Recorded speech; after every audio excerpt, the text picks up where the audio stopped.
Advertising has us chasing cars and clothes, working jobs we hate, so we buy shit we don't need. The air is unfit to breathe, and our food is unfit to eat.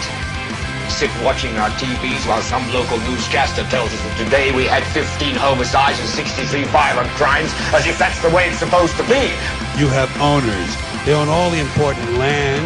They own and control the corporations. They've long since bought and paid for the Senate, the Congress, the state houses, and city halls. They got the judges in their back pockets.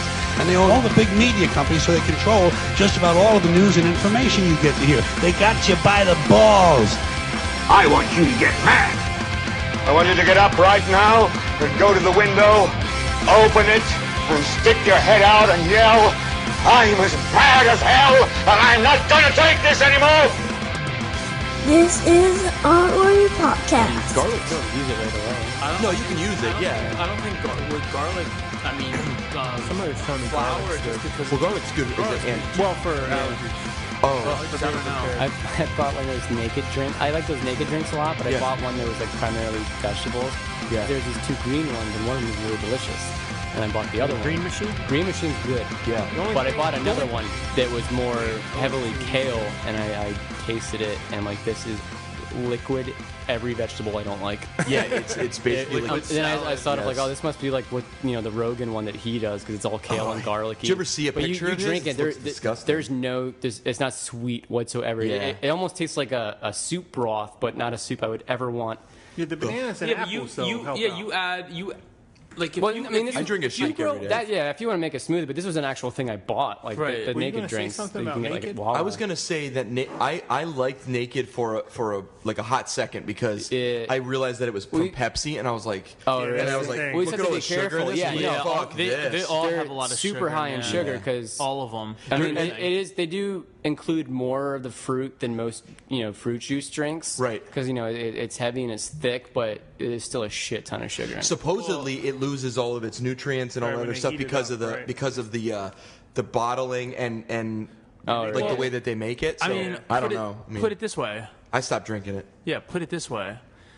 I mean, for vegetables like that to be and fruit or whatever to be processed and be put into a bottle like that, Yeah. it needs to have some preservative, whatever. Yeah. So Right. the sugar, that's why they use the sugar. It's, it's not the natural. I'm not talking about natural. I mean, the natural sugars from That's oranges what they all are, and but they can still be bananas. super high, and they're still not good for you. They got sued Yeah, but- for not labeling their shit correctly on those naked. I think so. Yeah, Oh, really? Yeah, There's I mean, some- all that litigation stuff. about I was it. unaware Yeah. of all this I bad love shit. them. I was drinking them like I'm I drinking love them now. too, and You're then so I much fucking healthy better. as You're shit. so much better just but fucking making you look at the your own. sugar, then you look at the sugar in like a soda, and it's worse. I'm like, Yeah. how You're so is much this just better. better. You're Right. so much Yeah. better just making your own. Yeah. I made one mean- today. It was like spinach, lazy. hemp protein, like an almond milk kind of base. I put a couple raspberries in it and a banana and MCT oil. Fucking perfect. Oh, I got the good. MCT oil. Yeah, Oh, if you yeah. put a banana in and you put some berries in, it masks like the Yeah. salady taste. If you don't like banana, like banana will take over everything. Right. That's what I found in a That's shake. good though. Yeah. I mean, I like banana. Right, but I'm saying that it'll add the sweetness. And if you want to put honey, you can put a little honey in Right, too. honey. You can put, My wife puts honey and to stuff in sweeten hers. it so. up. I've been using that honey that I said I got from Wegmans. Remember, I said they didn't have the local. Yeah. They had something that was like just right outside Philly or something. Right. Okay. It's really good. It's very flavorful. It's like raw honey, but it's just not getting. It's not going to get me what I need locally. Yeah, it's true. So we get Have it you from ever Strawberry done Acres. the bulletproof coffee with the butter and the Yeah, MCT oil? sure. I love it. that. The only thing that sucks is that it gives me like the worst like acid burps ever. Yeah, I agree. And I don't know if it's the butter or the MCT oil. Well, MCT, I take a little bit of that in like smoothies or shakes. Oh, really? And I think it's great. It's great for digestion. I just do in the coffee is more than enough. But yeah, I'll burp and be like, oh, that's fucking terrible. Yeah, I think that could be the butter too, and the It is and the acidic. It's a nature good of amount it. of butter, and I get the grass-fed that. shit from Butter part. Well, it's no, grass. Wegmans. the bulletproof I coffee, forget. whatever. Oh, you don't get It's you don't. I don't grass-fed get butter, it. right? Grass-fed It's butter, It's just yeah. that when you mix it with butter and the oil, your body just takes it in differently. It's like a slower thing, Yeah, and you but get it a good amount of You don't get healthy like fats. Metabolism you don't get a and all. caffeine It's like crash burning it either. all It's day. more consistent and even throughout the Yeah. day. I notice a difference, and If you take that, I'm a if coffee you drink junkie. that in the morning, you'll probably and if that's part of your morning routine, it probably would start to like you probably start to lose weight from that because eating fats in the morning, like, so I started doing it gets my your morning metabolism routine all jacked right away, especially if you eat it like within or drink it within the first like half hour waking up. Yeah, my morning routine now is just I drink like 3 big glasses of water, like right when I wake up in the morning, because I read a lot about how water it really starts your digestion, it starts your body going. And I got to do that more. I only do that when I'm hungover. They say you should put lemon, like squeeze lemon in too. Right. I read that. Yeah, it just helps with like giving your organs a good flush or something like that. Oh, okay. The thing is, if you're doing that like every morning, like the acid from the lemon, I guess people say like it fucks with your teeth. So like people will I don't know if people drink it through a straw or what people Oh, so if you just like put in, swish it around, and you don't teeth swish start falling out. No, it's not swishing around. It's just you're drinking. You're just it's still in your mouth. Yeah. But I mean, I've read. It's just stuff I've read. Just before. different. I guess if you're saying every day, it is super acidic. And well, I'll tell you that by drinking the water in the morning, it jump starts everything kind of for me, and I've noticed it from not drinking the water to then drinking the water, where I have like an appetite in the morning, which I normally don't. I don't either. I don't have an appetite until later on. Good for like 4 hours. That's exactly like. Then at night I eat, which is the worst time to eat. Right. So drinking the water in the morning, it kind of jump starts me. So like within a half an hour, I start to get hungry, and then I started doing more of my shakes. Like I didn't really do a lot of that in the wintertime, but now that it's summer and it's like I'm outside a lot, and I need like more energy, and I'm just doing more things outside. Yeah. The shakes are such a good boost for. Me to get like a high percentage of like proteins and carbohydrates and healthy sugars and fats and things like that. Do you take any like vitamins or supplements? I just take like a multi. I take a multi and I take a kelp. Okay. For like the pineal, there's what's in the kelp? Shit, I forget what the thing is that's in it.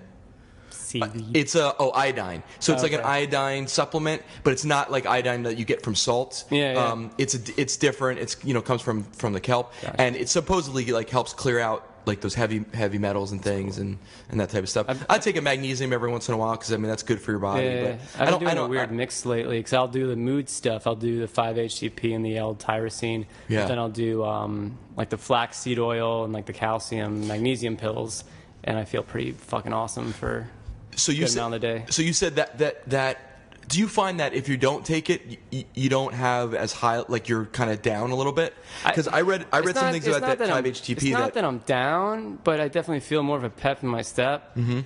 I mean, it could be a placebo effect too, just knowing I took it. But like I'll take it and I'll eat breakfast and like go take a walk and I'll listen to music and I'm like, I feel pretty rad, and it makes me want to go home and work and stuff like that. It definitely works, and that's exactly what I want. And I started getting into that in the winters because our winters are so terrible. Like you need something to motivate you. Well, I take a D in the winter because I get that SARS, that seasonal. Do you get that? I'm sure I do too. I've just never tried any. You mean seasonal affective disorder? SARS is something completely different. It's like a deadly. I don't think you could survive deadly this. disease. It's what's it called? A seasonal affective disorder. A seasonal affective disorder. Yeah. So so I thought it had like a. So you're like affected by. But like they have like not having the sun and stuff like that. Not getting that vitamin D naturally. So I try to supplement it, and I think I don't know if it's 100% that I'm actually getting the benefits of the vitamin D. It has to make sense because I have a hard time finding motivation in the wintertime. There's no sun. It's just all day is gray. Yeah. And even if it's kind of nice, early, it's too cold to be outside anyway. Yeah. The other day when I was outside after I went for a bike ride, and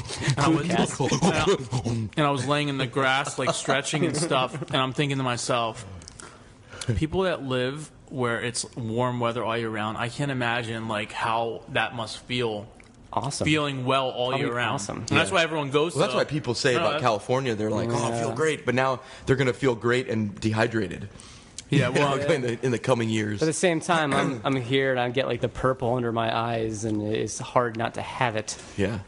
No, I get so pale in the winter. Like my skin, I get real tan in the summer, but I'll get really pale in the winter, and then I just got to go through that horrible process of getting a base tan again. Yeah, you got to take your shirt off and do some yard work, bro. Yeah, that's exactly it.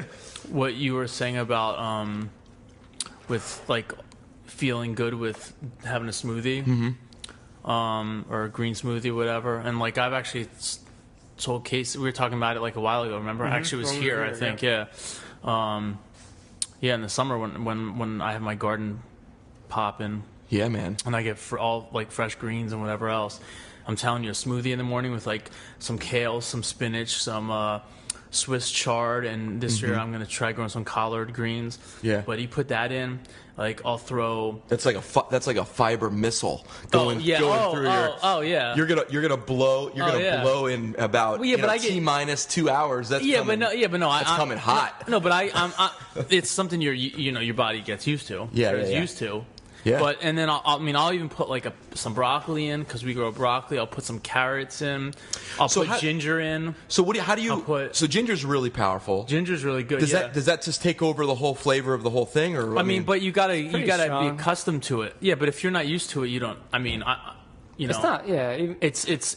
I would put in tea. And almost, I do it too. Yeah. It almost loses its flavor and more just adds like a weird spiciness to it. Yeah, but you get accustomed to it. Yeah. If someone who is not eating ginger, has a cup of tea with a fresh chunk of ginger in, they're gonna be like, oh shit, wow, this is But anyway, so I put that in. I put a banana in. I'll put some berries in, but it's like I've heard other people say it too. It's just like a jolt. I mean, all the chlorophyll is like going like right into the feeding the oxygen or whatever right into your bloodstream. Yeah. But yeah, it's good stuff. I would second that. I think that. I mean, I don't, not to that level. I don't make my smoothies like that, but I definitely get great benefits. Well, the more from greens you can put in, the better. Yeah, or the more variety too. If you put a little, I for a while there I used a lot of kale. Because that was like a rage. That was kind of a rage kind of thing. Right. Kale's so hot right now. But I gotta tell you, I mean, kale to me, I rather like spinach and like some different things that are a little milder. Kale is really hard. It's a hard. Oh yeah. It's a hard drink because it takes over a lot of everything else, really and does. it just. I think it ruins the flavor of the entire shake. It's kind of like a banana the only thing in a vegetable form. That's why I said like if you have a little variety. A couple things of this, a couple leaves of this, a couple leaves of that, a couple leaves of whatever else. Is it hard to grow like a ginger root? Like, is it hard to grow that in this climate? So this is what you do. Actually, I've never done it before, but I've looked into it, and I just haven't made no effort. So you can grow ginger inside, and basically what it likes doing is it likes growing in. It doesn't need depth like a lot of things do. It grows out more. So you buy the mother root kind of thing, but they say you have to buy it from a garden store or somewhere that sells like specialty things like that. Because if you buy one from the store, it's like not as it's not as like fertile. No, yeah, something like that. I don't know, and just because it's the way that they mass produce ginger for stores. So anyway, so you bury it, a few inches probably in the soil, and you can grow it inside. And then in the summer, you can just take it outside on your porch or wherever like that. But I don't know exactly how it grows. But you can do turmeric root the same because turmeric is a root, and that's like amazing. Yeah, I heard that's really great. It has like a lot of properties that help you, like for healing and just overall health. It's really beneficial. I use the powdered stuff. I just use it in like when I make quinoa, I'll put it like sometimes when I make eggs or whatever, or like I'll put it on top when I roast veggies. Like I'll roast when I put it before I put it in the oven. We might have to have like a podcast potluck. Yeah, right. We all bring in our best smoothie concoction, and then we have to like try. I was actually thinking that would be a great podcast to have a blind like smoothie challenge. Have you guys ever heard of there's a show? It's an internet show. It's called the something mythical morning show, or I don't know, but it's really funny. There's these two guys, and they're short little clips, but they're really funny, and they do all these crazy they drink stuff or they eat things. They had a bug war one where they they basically play war with cards, and then whoever gets like the lower number has to eat, and they had all these exotic, crickets and all this wild stuff. But I mean, they were edible. They were like the edible versions and stuff. I feel the crunch. The one guy ate like a huge scorpion. But anyway, back to that idea. I think that it could be a cool cool podcast. Speaking of that, we've been chatting for a while, but this is the Art Warrior podcast. Welcome to everybody out there listening in internet land. I like the sneaky openings. Yeah, we just had a 15-minute do intro. a 15 intro and talking about smoothies and what have you. But anyway, for any of you not tuning in or have never tuned in, this is the Art Warrior podcast. It's basically about pretty much everything, circling around the world and different ideas that we'd like to talk about. I'm Andrew Kish. I'm here with Bobby Zeke. Hey, what's up? Casey Snipes. Hello. And Telly the Greek. What up? And so enjoy. Oh, Telly's a cool name. I like that. Yeah. Oh, is that Wasn't right? there was a guy on Sesame Street, right? Yes. Telly. Oh, yes. really? There's three famous. There's three famous Tellys. But he One of them is a Muppet. He wasn't Telly the Greek, though, was it? No. He's not a No, Muppet. but He there was was. I do there remember. was a I can Greek. imagine those No, he was characters in a saying Muppet. Telly. He was a person, right? No, I thought he was a guy. On Sesame Street, it was a character. Like a Oh, character. what? It was a character. Yeah. Oh, okay. Yeah. No, he's either orange or purple, and he's got like an thought he was a egg. guy. He's got an eggplant-shaped nose that's either purple or orange. So he's either his body's It might orange. be coming back to me now. No, seriously. Okay. Yeah. What, yeah. what was I his, used to what watch was his thing? that Sesame Street movie a lot when I was a What kid. was his thing? Just kind of acting Where goofy. Big Bird Oh, ran was it? away. Okay. I guess I fall into that well. Well, No. who's the other So what was famous what was Tellys? the other famous? All right, so the other one, Telly Savalas. Telly Savalas. Okay. Yeah. Oh, shit. yeah, the Took bald me a guy. minute. Yeah, Kojak. Kojak. Kojak. Yeah. All right. Yeah. Yep. And then the other one, the other movie. You, I guess? What? You're the third? No, I'm not the third one. Oh. Jesus Christ, no. Not yet. Not yet. No, not yet. Get He's him moving up the started. ranks. Yeah, folks. we're working on it. Here's Telly Monster. So He's that all depends on you, people out there. Yeah, So if you're listening. I was thinking of him. I knew he was a bigger one. Yeah, he's like purplish with a big orange nose. He was Anyway, in that movie, I think, the Sesame Street Big Bird Runaway movie. Follow no that idea. bird, something, chase that bird. the other Yeah. the other famous They would know what I'm talking about. the other famous Telly, and he's not famous, but Didn't Telly have a tagline in Sesame Street though? Like I thought, or not tagline, but like a phrase that he said all the time. I Or was he the doubt one it. that was kind of like he just always ended every sentence like He just said, "Oh you shit." know, like we're like sad or something, you know, just I don't remember. yeah, It's been exactly. too Like a long. wah. No, but anyway, so to down. get off this topic, the other one who is not famous per se, but The British word for TV. no, the movie Kids. Oh, that movie okay. bums me out. I hate Yeah, this it's a movie. crazy movie. Have you seen it? Yeah. I don't like movies So that the make one me feel character. dirty.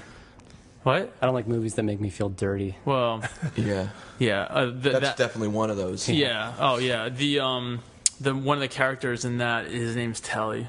I don't know how it's spelled, but anyway. Regardless, So he's the enough third. about me. He's think this you guys- I don't obscure think character I don't in the think movie that- is the third yeah, I don't famous, think he most counts. famous. What, He's no, the he's one not that an had obscure AIDS? character. He's one of the main characters. Well, no, I know, but I'm saying in In an a movie obscure that's movie, that's yeah. kind of a cult movie. Yeah, cultish movie. Yeah, but So you listen. There's a enough lot of people room have in there seen for it. you to make some I'm hay. trying. You can and easily into get that over third the spot, the man. kid, I'm trying. the guy from Kids. You're not going to overtake Kojak. Was he the guy that had AIDS? Nobody Well, knows no, that. no. Well, AIDS? well, I can take over Kojak and I think you can fuck in up these- that Muppet too. in generations that don't know what's going on. They don't know stuff that was Yeah, happening in the they don't 60s and know- they don't know 70s. If Kojak. you ask a kid that's like Well, that's what 25 or that's like true. 30, you know, well, I mean, I Bobby only know knows. Kojak because I watched those VH1, like, remember the 70s shows. I'm like, okay, I guess that was a thing once. I've seen those shows in reruns, but I was never interested in them. I'm like, I Here's- never followed it. You know, when I was a Here's kid. some pop culture trivia. Coming at you. All right, I'm ready. I'm ready. Who is Telly Savalas? Was he's dead, Already but cashed who is out, his isn't he? goddaughter? I don't know. Who did he baptize? She's one of the most famous actresses of our Gwyneth Paltrow. close. Same. Whoa. Close? Julie Roberts. No. She's okay. So give me another hint here. Think Greek. Think Greek. Actually, you might not even know she's Greek. Friends. Oh. Oh, Jennifer Aniston? Ugh. So wait. So She's okay. So what's okay. what's the connection between It's him her and her? Yeah, she was. Telly Savalas peed on her when she was a baby. Yeah. Telly Savalas hit on Who her. loves your baby? No, it was her godfather. I know. Yeah, that's let's right. not talk about older men hitting on younger women. That's a pretty touchy subject in this town today. Holy Wait, shit! Did you guys see why do you that? think No, what's going on? Holy shit! I'm not going to get into it Telly, too deep. man about town, is the ear to the railroad. What's going on? Touchy/sexy. So a guy who was like a star football player, athlete at Bethlehem Catholic in Bethlehem. What does it mean? He's fucking 17 at the most? No, dude, he was past tense. okay. He's I like was gonna 29. I'm not going to name names, but if people, Yeah. wanna, but anyway, No, name names. He's been. Well, is it out in the news? Yeah. Oh, so then, I mean, you I don't can, know Yeah, about not- sports. Can I get it out? Yeah. Shit. Story in my life. no. Wah, wah. So he's been, I guess he's been involved with the Bethlehem School District as either a basketball coach or like a school aide. He's been like at a couple of different schools. That's Well, the way it always is. Yeah, Yeah, he's known, well, he's you known gotta- for his back massages. You got to get on the inside. he, No pun really? intended. yeah, well, so he basically is getting in trouble because he screwed around with like a 15-year-old. Wow. Tickling Yeah. some belly buttons from the inside. Yeah, but anyway, and he's got a very famous last name. Oh, meaning Yeah. Stop, like a stop famous playing family? coy with us. Yeah, famous fam. Well, like I said, I'm not talking. I don't want to talk Sutherland. about it because it's pretty crazy shit. But everything's still in. It's still. Is it? so like- has Is he it been like indicted? Famous or around anything? here? Is it famous Holmes? around here because Holmes? of if it, Holmes? No. What's no, the other The football Holmes is where goofball the that went to the Whitehall and wasn't really even that good? The Holmeses are You know what I'm talking about? Wait, what happened? Who's that Whitehall dude that he went pro but wasn't all that great, but he celebrated? Football or basketball? Oh yeah. He got Tells his I don't know if name. it was Whitehall's Parkland, wasn't it? No, it was Whitehall. Andre something. No. Oh, yeah. He got Well, he got in Andre Reed trouble. was dear. No, not Andre Reed. No. he was No, I'm more thinking recently, of, and he got in no, trouble I'm for thinking of a something. white dude from Whitehall. Regardless. Whitehall? What's his name? Somebody from Emmaus just got drafted. Yeah, Kevin White. Kevin White, right? Yeah. Yeah. God damn Yeah, it. he was like the sixth pick or something. We're just Yeah. thinking of names that drag through the mud. Well, Yeah, regardless. whoever you can, whoever you can do. Regardless, yeah. If people want to know about that, they can. Millen. That's it. Matt Millen. Matt Millen. Oh, Matt Jesus. Millen. Yeah, Yeah, that's right. that's Whitehall. an old school guy. Yeah. I'm just saying. That How doesn't, did I not know that? I only know that because I went to Whitehall and everyone was like, "Hey, you know Matt Millen?" I'm like, "No." Yeah, well, he's kind of more of a he's more known for like being a GM and failing. yeah. destroying the. But if you stepped on a Lions. pro football field in Whitehall, you're What's a pretty big acceptable deal. for Yeah, a yeah. 29-year-old man to... Oh, jeez, dude. Not acceptable? 15. yeah, 15 seems wrong. 15 seems wrong. It's fucking illegal, dude. Jesus But Christ. even if 18 is legal, that seems 18 like in kinda one wrong. day. Well, I mean, dude, they let people drive when they're fucking 16 in this state. Yeah. That's like way too young. You think so? I was loving it yeah. when I was 16. No, I was I don't know loving about it. that. I was think loving it's it. fine. I mean, if you're responsible, but how many kids are responsible? Number one, number two. When we were kids, not to be like the old man who's harping about kids these days, but the biggest thing that we didn't have back Telly then. is 63. Yeah, I'm close. The biggest thing that we didn't have back then. Yeah. Oh, the phones. Our Yeah, phones. distractions. That's true. But Stuff like that. I do that too, though, like an asshole. So Well, like Dude, and you're how old? 29. texting. Yeah, we're talking about kids who But are it doesn't 16. mean it doesn't mean No, I'm more experienced to be irresponsible. come on, man. You gotta. You can't think like that. I'm talking. Yeah, I can, because it could be a I had a split pager second. back No, then. no, because when you're 15, 16 I years mean, old, I do understand that cruising to find younger this kids are payphone way with my more pager. naive and It's like, let me see who called they me do here. feel more we got too invulnerable. many conversations going on here. We have many. Yeah. Well, regardless. I So, do understand where you're coming from. Younger kids they're more naive and they do feel more. if you, I think if I you're- don't think and less 16 is too young. I do think that the age it feels a little immature. for the record, Andrew Kish says that being 16 is not too young for a 29-year-old. That's not what I said. For driving, for Christ. driving. Driving, okay. So I don't think 16 is too young of an age. I think that the age, the maturity level of 16 might be different than maybe it was years ago. I don't because think I was drove driving till at, I was 18. Weren't we driving really at 15? Like 15 and a half? well, yeah, Then you get with your- your you know, You got parents. your permit at 16, and I think that was like a junior license until you were 18. But I waited till I was at least 18 to get Okay. it. I waited for sure. You made sure that you were just ready to go. Well, all my friends had I cars, was so I driving didn't at need 15 one. and a half. I remember it was like your half birthday. You could apply for your permit. With your parents or with Yeah, your, but I mean, was it always? Were you always really only with your parents? If you had a vehicle, I mean, sometimes it was like older friends. You're like, yeah, right. Well, this is if fine. your parents let you have a vehicle, or if someone let you drive, but what kind of cars did you guys have? Ooh, 88 Omni, baby. Did you? It was like a big go-kart. I loved it. Nice. I had an 85 Buick Century station wagon with wood side. It was like a false woody. Do you know what I'm talking about? Like vinyl the wood. The Griswolds would drive. Oh yeah, it was like a roadster for sure. It was. How about you, Casey? What'd you have? It was like, well, I started a little later, but it was a Toyota Tercel.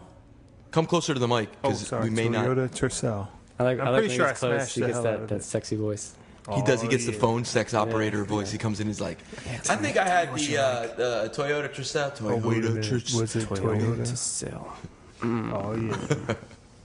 What about you, Telly? What'd you have? I had a Jeep Cherokee, I think. Oh shit! Rolling in style. His car no, it now was is a Jeep. nicer than any car I'll Right. probably ever It's have. nicer than my car It- right now. Oh shit! No. Telly It was like a Telly beater. just headbutted the mic. No, it was a beater, but I think it was a Jeep Cherokee. It was a Jeep something. I don't know. I forget. It's too fucking long ago. Anyway, you had the first Jeep Cherokee. I don't You know. know, like the first one that rolled off the lot. You Probably. know, boxy. You know, all I square. kind of miss and- those days though when you have a car that you have zero respect for and it's more like a big toy. I still Well, catch myself in and those there- moments where you like throw and- shit on and you. there and you you're go. like, oh, wait a There minute, you I can't- go. You just Gotta said take it. care of my. You gotta just take care said of it. You this. just said it. 16-year-old having no respect for anything. 18 having That's no why respect. I fucking said. That's Yeah. why I fucking said it because. But it's you not know, that I wasn't. Well, maybe that's a obviously long save. every kid's different, and there's 16-year-olds that are more mature than a fucking 25-year-old. Oh, speaking of cars, you posted an article. I know. about- I was getting to it. Yeah. Oh, That's a good. That's a good roll. Casey, Go ahead. right into go the ahead. we call a Go ahead. segue. Introduce it. Yeah, I'll pull it up. Wait, I what think was it the was segment? about autonomous. Was it called Yeah, the autonomous Oh, cars. I oh, had some issues with that article. I do not agree with their dates on that, where they were saying they'd be commonplace by 2025. That's only 10 years away. Wow. Yeah. For that. Okay, well, So- let's, so this is the article. Before we get into the article, let's look back. What was 10 years ago that we I didn't kind of have? had that same thought. Like I was That like, was well, 05. in 10 years we got MP3s. phones that have the internet on it. But Yeah, phones that we didn't. Like that connectivity, we didn't have that. Yeah, we didn't have that, but, and that's a but, game changer. Like I was telling him though, like we've had the electric cars for how long now? But they already And- have cars that drive by themselves. Like the Google car. Doesn't the Google car drive Yeah, by but itself? that's like billionaire, like Bruce Wayne type shit. Okay, though. so you're Like, we're saying not- fully integrated into But I'm just society. saying, like even like the electric cars are pretty affordable now. But you go on the road, maybe one out of every 40 of them is a hybrid or an I know- electric yeah, I car. understand what you mean. And that they've been around for how long? So for them to say that they'd be commonplace by 2025, it seems like a bit of a long shot. And you know they're going to be expensive as fuck. Well, and And, you also think I also know that. But I am excited, like that article said, like it'll restructure, the economy and stuff, and kind of be a game changer because it's also very good for the environment. So yeah, I mean, sounds like a that's win-win all one the thing way that our around. society needs is like a weird fucking move that just messes with the economy to the point where like we kind of have to change things for this to keep working. I think we need to bring stuff back home, like manufacturing, tech type stuff, and I think we need. But do you really want a drivable robot car built by Americans? Though? Well, I kind of mean- want the Japanese on that. Well, I can't necessarily say that that's 100% true because there was a time when American cars were just That's the shit, true. right? I mean, we're talking about pre-1980s. I mean, stuff was just I think before excellent, that even, you know. maybe. Or 70s. Well, are I'm pretty saying good. Yeah. before the 80s. I think it started Yeah. going downhill 80s, 90s, and into now. But yeah, we have what's overpriced. the Tesla guy? That's Yeah. What's his name? Elon Elon Musk. Musk. Elon Musk. Yeah. So- I mean, I agree. I like the guy. He just seems a little too ambitious. I think What's wrong with that? No, there's nothing wrong with it. I do feel like those dates were off, but who knows? I might be wrong. Well, I mean, I don't think it was him that was saying it. it was maybe just like an industry kind of speculative. yeah, but yeah, they said thing. they'd have like a monopoly by like what 2030 or something. Essentially, this article. I didn't read the article, Yeah, so I'm the- flying blind. No, sorry. Essentially, the article. Just going to offer all kinds of weird devil's advocate kind of commentary. my role. What's that? You're taking my role. I am. This week I've been working so much I didn't get a chance to. The cool thing is it will support the nap lifestyle where you just type in your destination and then take a nap and then you get there. That's pretty amazing. Kind of like Amtrak. Yeah. Except, except it won't derail. Maybe it's too soon to throw that out there. So, I mean, if we're going to bring this article won't they have to completely restructure highways then? Because you can't have cars driving themselves with people actually driving, because they can't be that quick. They were talking about shrinking the highways in that article, I think. Well, that would make sense because they wouldn't need to be as big. Yeah. Just be a single lane. Because when you take away the human element, you take away free will, like the percentage of accidents and screw-ups and everything just becomes part of an algorithm and runs much smoother, I would think. I just wonder how that's going to go over in a society that is based on consumer choices. How are you going to have a car that is, I mean, are they going to be mandated? I mean, how do you integrate that? Because there's going to be people that are completely married to their gas-guzzling, high-performance car that they souped up. They're not going to want to go over to a robot car that they don't have any. Obviously, I mean, the only thing I can think of is like they'll have designated lanes. I really don't think it'll catch on to that point. That's like a 50-year thing. I think the only way that happens if it's like mandate. Done. This is the way it's going to go. I really don't think you can mix that. You can have this. How do you mix half and half? You can't, because you can always have some dickhead driver either texting, not looking, or some dude going 90 and quick merging lanes. I don't think a robot car can anticipate things that quickly without incident. It may actually increase accidents because if they mix it, you don't have that reaction. Well, maybe I don't know. Maybe part of it is saying that it's going to. I mean, it's a long article. What's the? You read through it? Do you have like a basic? Was there a basic premise of some of like a conclusion or something? No, because I didn't really take notes. What's the article?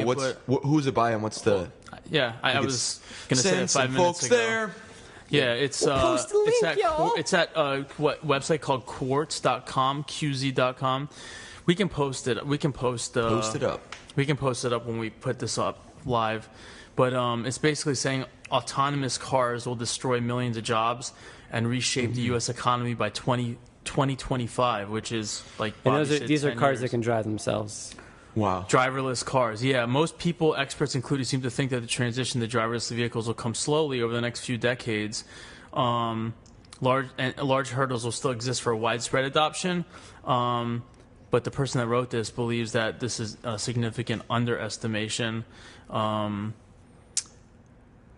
So wait, I think it's an overestimation. Wow. It's not going to be that soon. So they're thinking sooner than 10 years, but no, I mean, that's not going to happen. It's pretty ambitious, like you said. I mean, this guy wrote an article, at least. I mean, he wrote an idea on a napkin and ran with it a little too quickly. I don't know. It looks like a really long napkin. It's definitely going to happen. We can drop it then if it's not. No. I want to talk about it. I just don't agree with the dates. It's obviously it's something that is going to happen. I just don't think the dates are realistic. 10 years. Yeah, I mean, I think that's a valid argument, right? I mean, if call Elon Musk. I have a let's get him on the phone. Elon.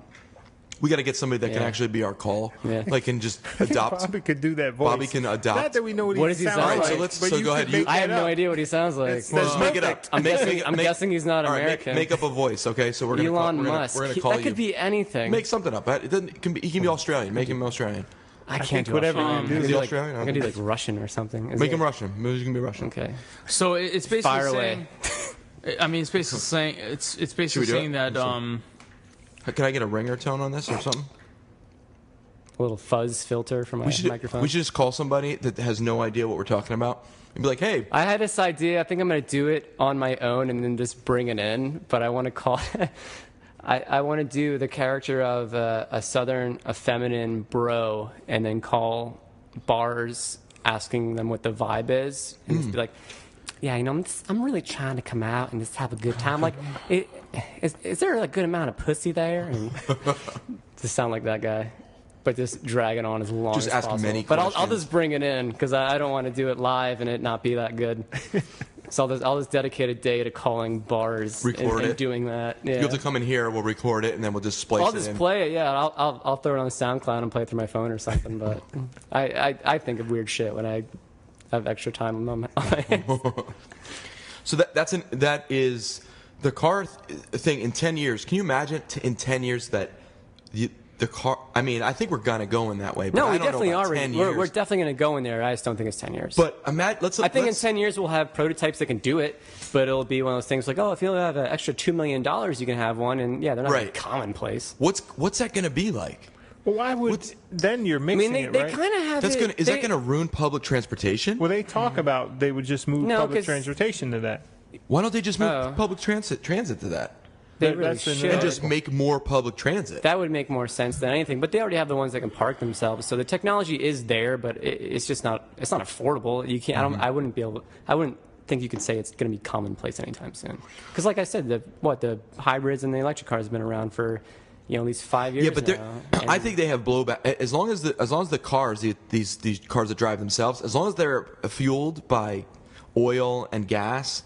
I think that they might go through. I think the problem with the electric cars is that there's blowback from the oil industry that they don't want to lose the. I mean, look at that's a cash cow.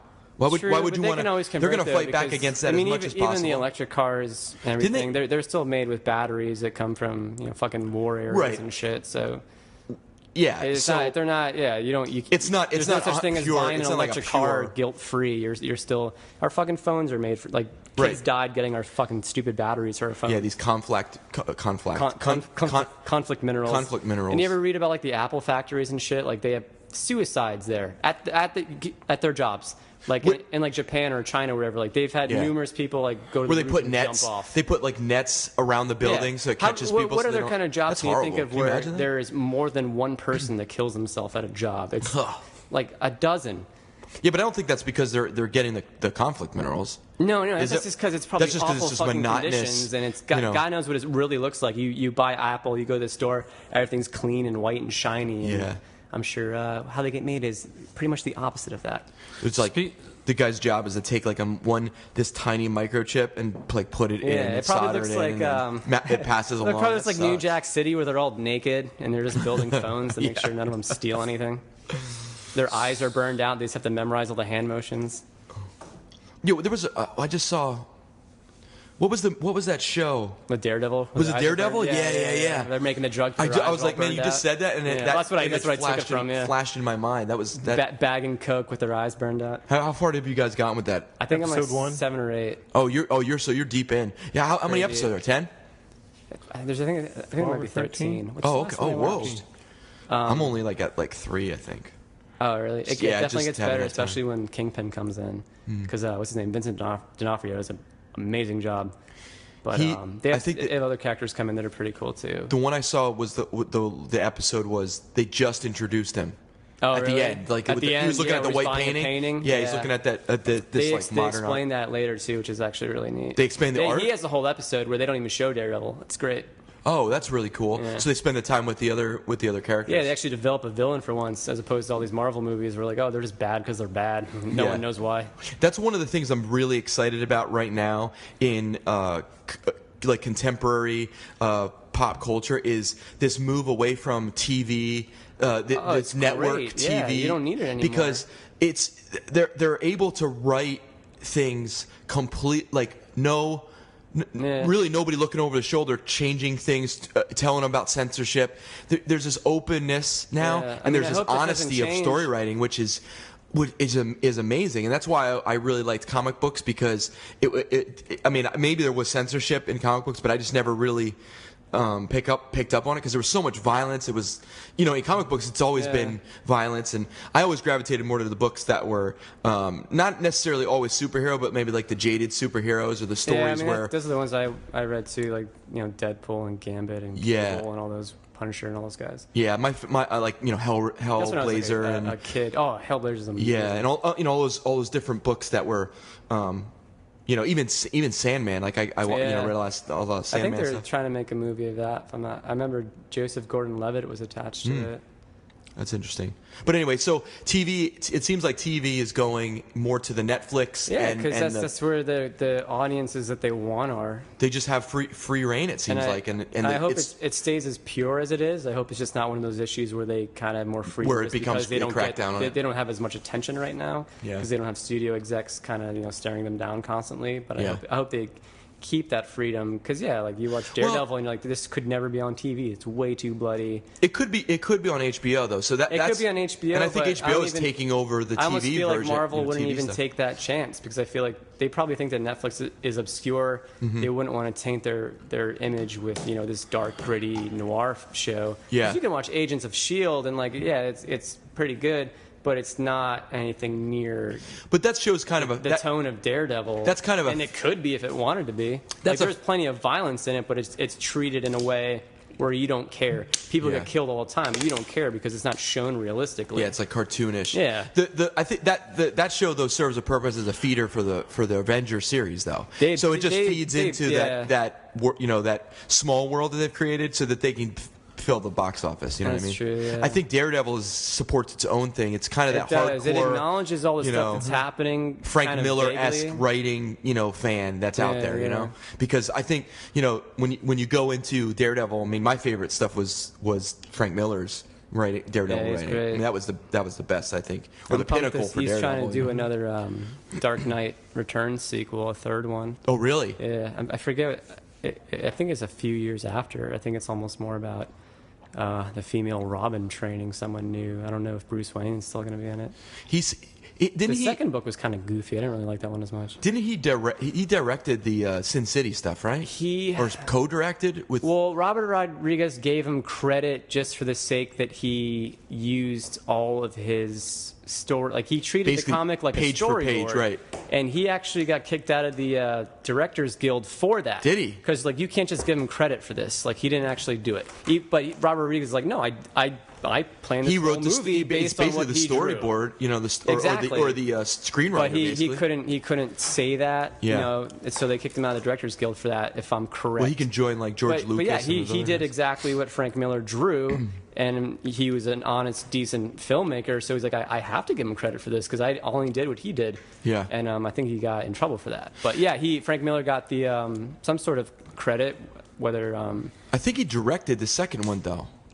I don't think he Robert might have. Rodriguez is involved in it anymore. I think Frank Miller just took it over. One. Because Frank Miller also did what was the that goofy other black and white one? Yeah, the Spirit. That wasn't very good at all. That wasn't good at all. No. But anyway, what I was going to say is that Frank Miller is a hell. He can write his ass off. Like he's an amazing writer. I'm not sure he's a great director. No, I don't think it translates. No, exactly. I mean, his writing style is amazing, but I just haven't gotten into any of his. It's a different art. Sin City 1 was great. I thought that was really good, but the second one I didn't really care for. A Dame to Kill For. Did you see that one? No, I didn't see it. It was just one of those things where I would have loved to see a Sin City sequel like a year or two after the first one, but this was like a decade later. It was too late. Just like, You can say Sin sequel. That makes Sin sense. sequel. Yeah. Sin sequel City. So anyway, but I just going back to the initial point, I just really like where things are going, kind of headed. They're more of an a la carte, type of thing, versus this. You just gotta watch what's prescribed to you. Yeah. You can kind of choose what you like. Well, yeah, they know their audience, and they know their audience is willing to kind of work, to watch the show or at least go out of their way. Like I'm a big fan of Community, and when the new season came out, Yahoo put it out, and they had their own app, and I just downloaded the Yahoo app and I started watching the new season of that. Like it took them 2 minutes to get it, and it's all free and awesome, and I guess they make. I mean, how do they?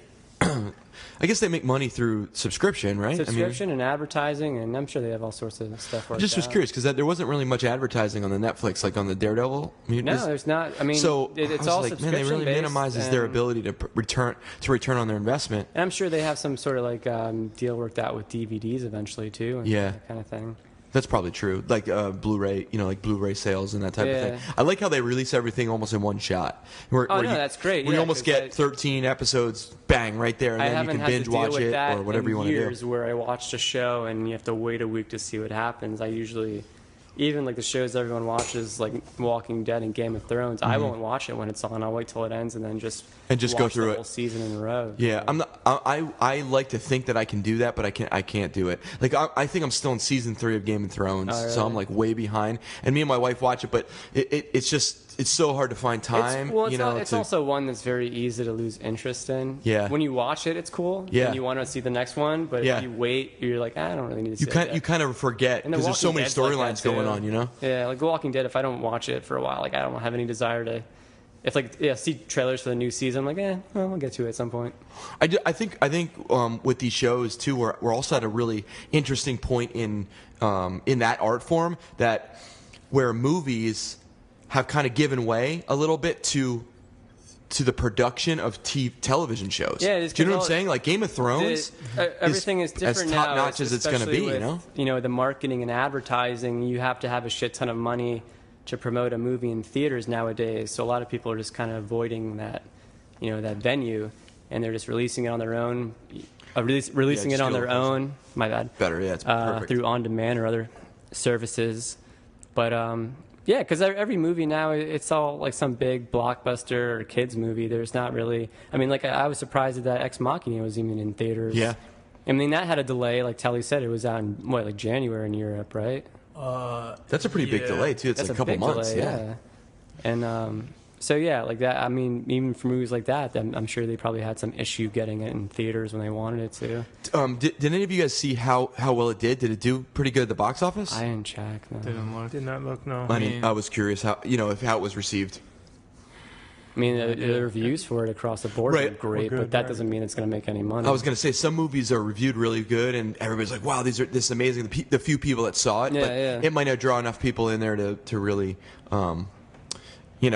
give it that huge successful, thing. But I don't know if that movie was really designed in that way. I'm sure when they made it, they weren't thinking it was going to be a maybe just fucking trying to make some money and not just kind of break even type of thing. I would say that.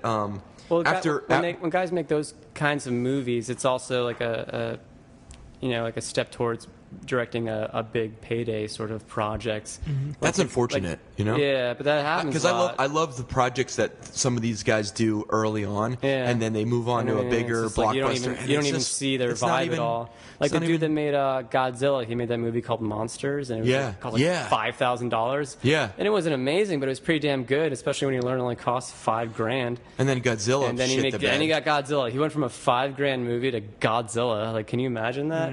And the same thing happened to the guy. What was it called? What's the found footage movie where the three kids find a meteor and they get superpowers? Oh yeah. I don't remember the name. Really good movie. Oh shit, that was a really good movie. But yeah, that was another one where he was an indie guy and he made that, and then I think he got Fantastic Four, the new one. Oh, but I heard they're making another Fantastic Four. Yeah, but I heard he was kind of he got Fantastic Four and he was lined up to do the Star Wars spin-off movie. Like I don't know if it's going to be Boba Fett or something else. But I guess he was kind of a dick during Fantastic Four and they were like, no. Everyone said he was kind of like this artsy dickhead and had a bad attitude and ego. I guess Disney heard and like, no, we don't want you doing Star Wars. Wow. But yeah, he was another guy. Like, why the hell can I think of that movie? He made that that movie with the kids with the flying around the telekinesis. I know exactly what you're talking about. It's like it's on the tip of my tongue. I think if I was, I can't think of it. If I didn't have a few beers, I'd be able to think of it right away.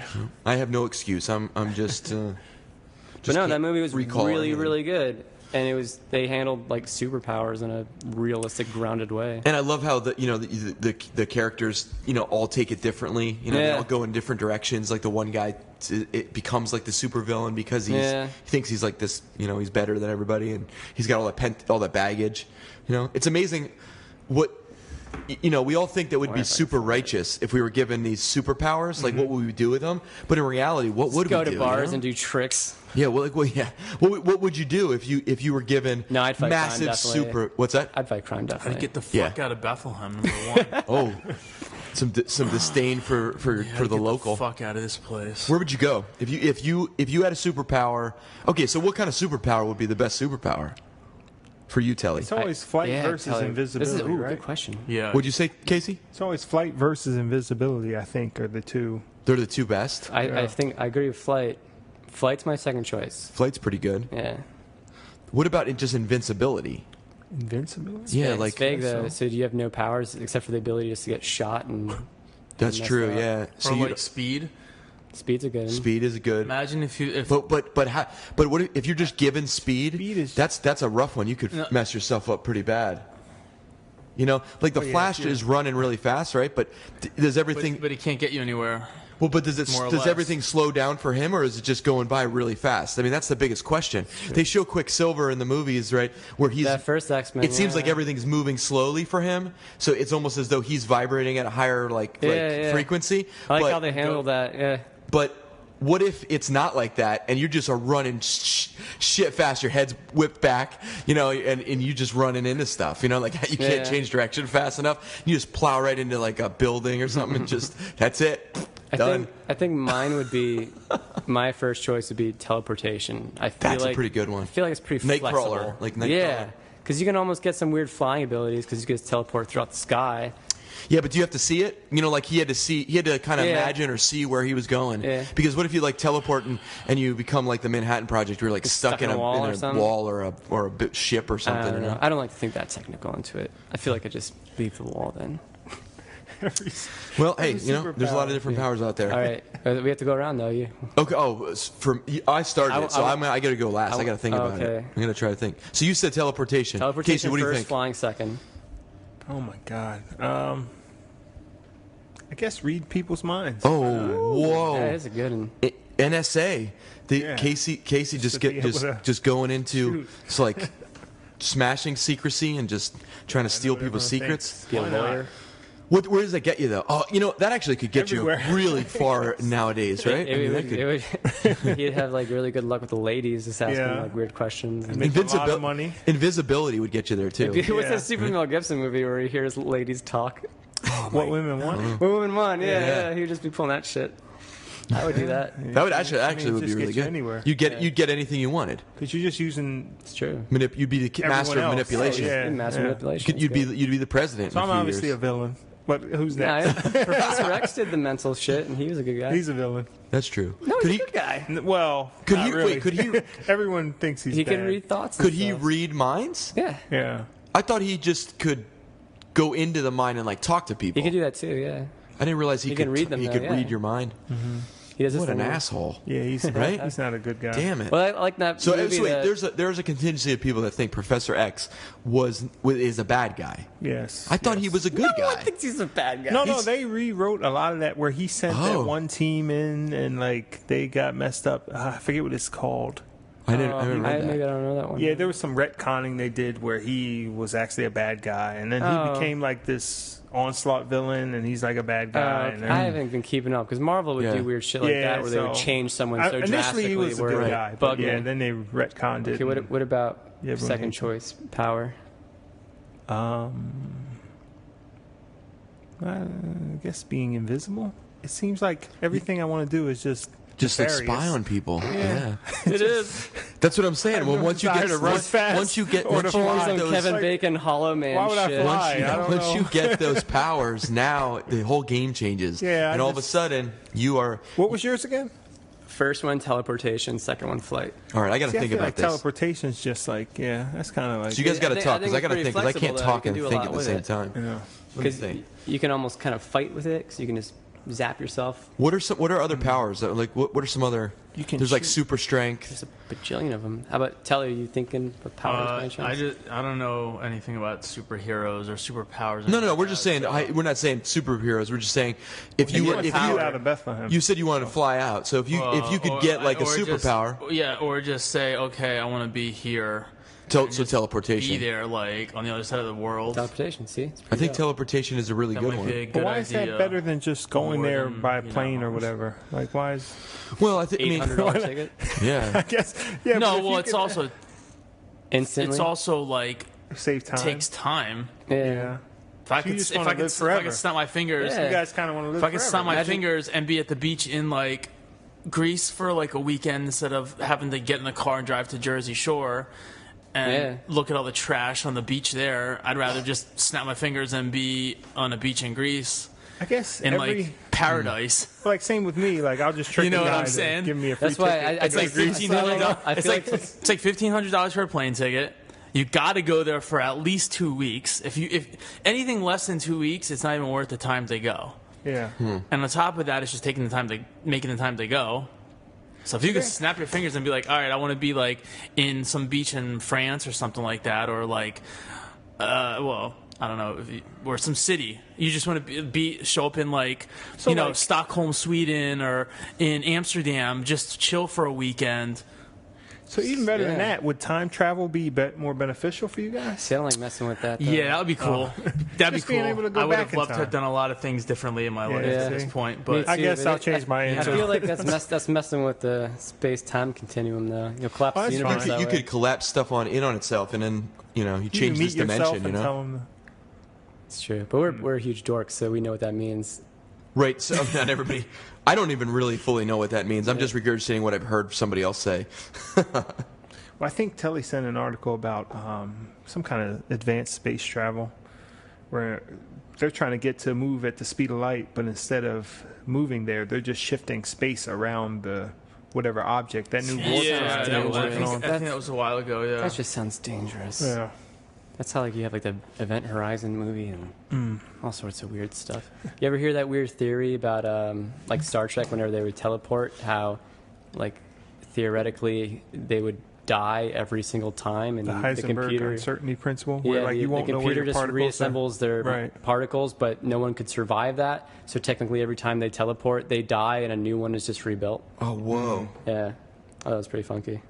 I wish I knew more about it, because that's all I got. All right, so I think I'm gonna stick with my invincibility.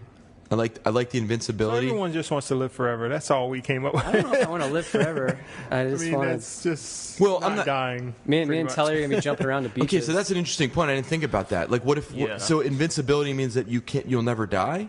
I believe so. Yeah. So that's just invincibility. Immortality. Those are two different things. Being immortal is.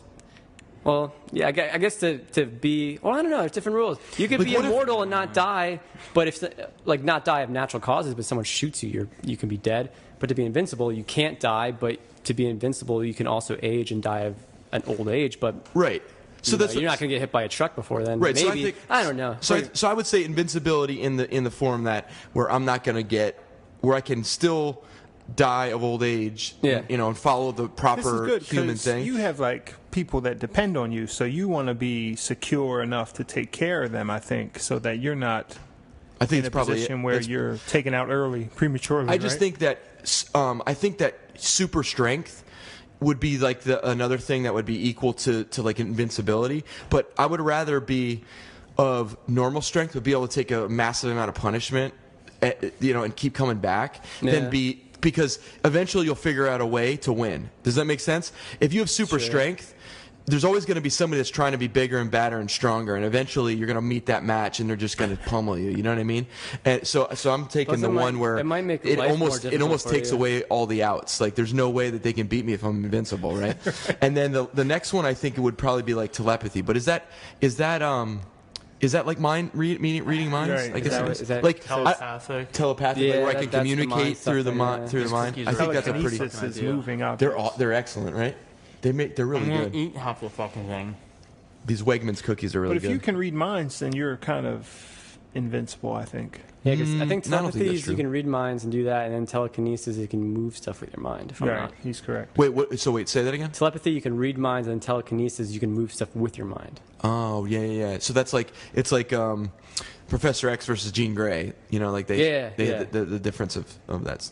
Yeah, I think I don't know. It's interesting. If we had, I was trying to think of it. If we had any female listeners, we lost them on this episode.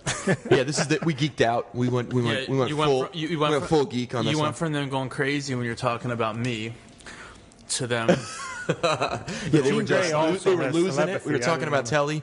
They were losing it when we're talking about the Muppet, the three most interesting Tellys in the world. Yeah. And then we just geeked out. So sorry to anybody out there listening. If you guys want to jump into That's all good.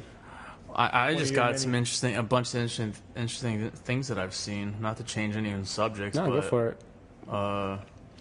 Yeah, we all want to live forever. We understand that. So I saw something really fucking cool. In Nepal with the earthquakes, they used a device that was made by NASA and the Department of Homeland Security called Finder.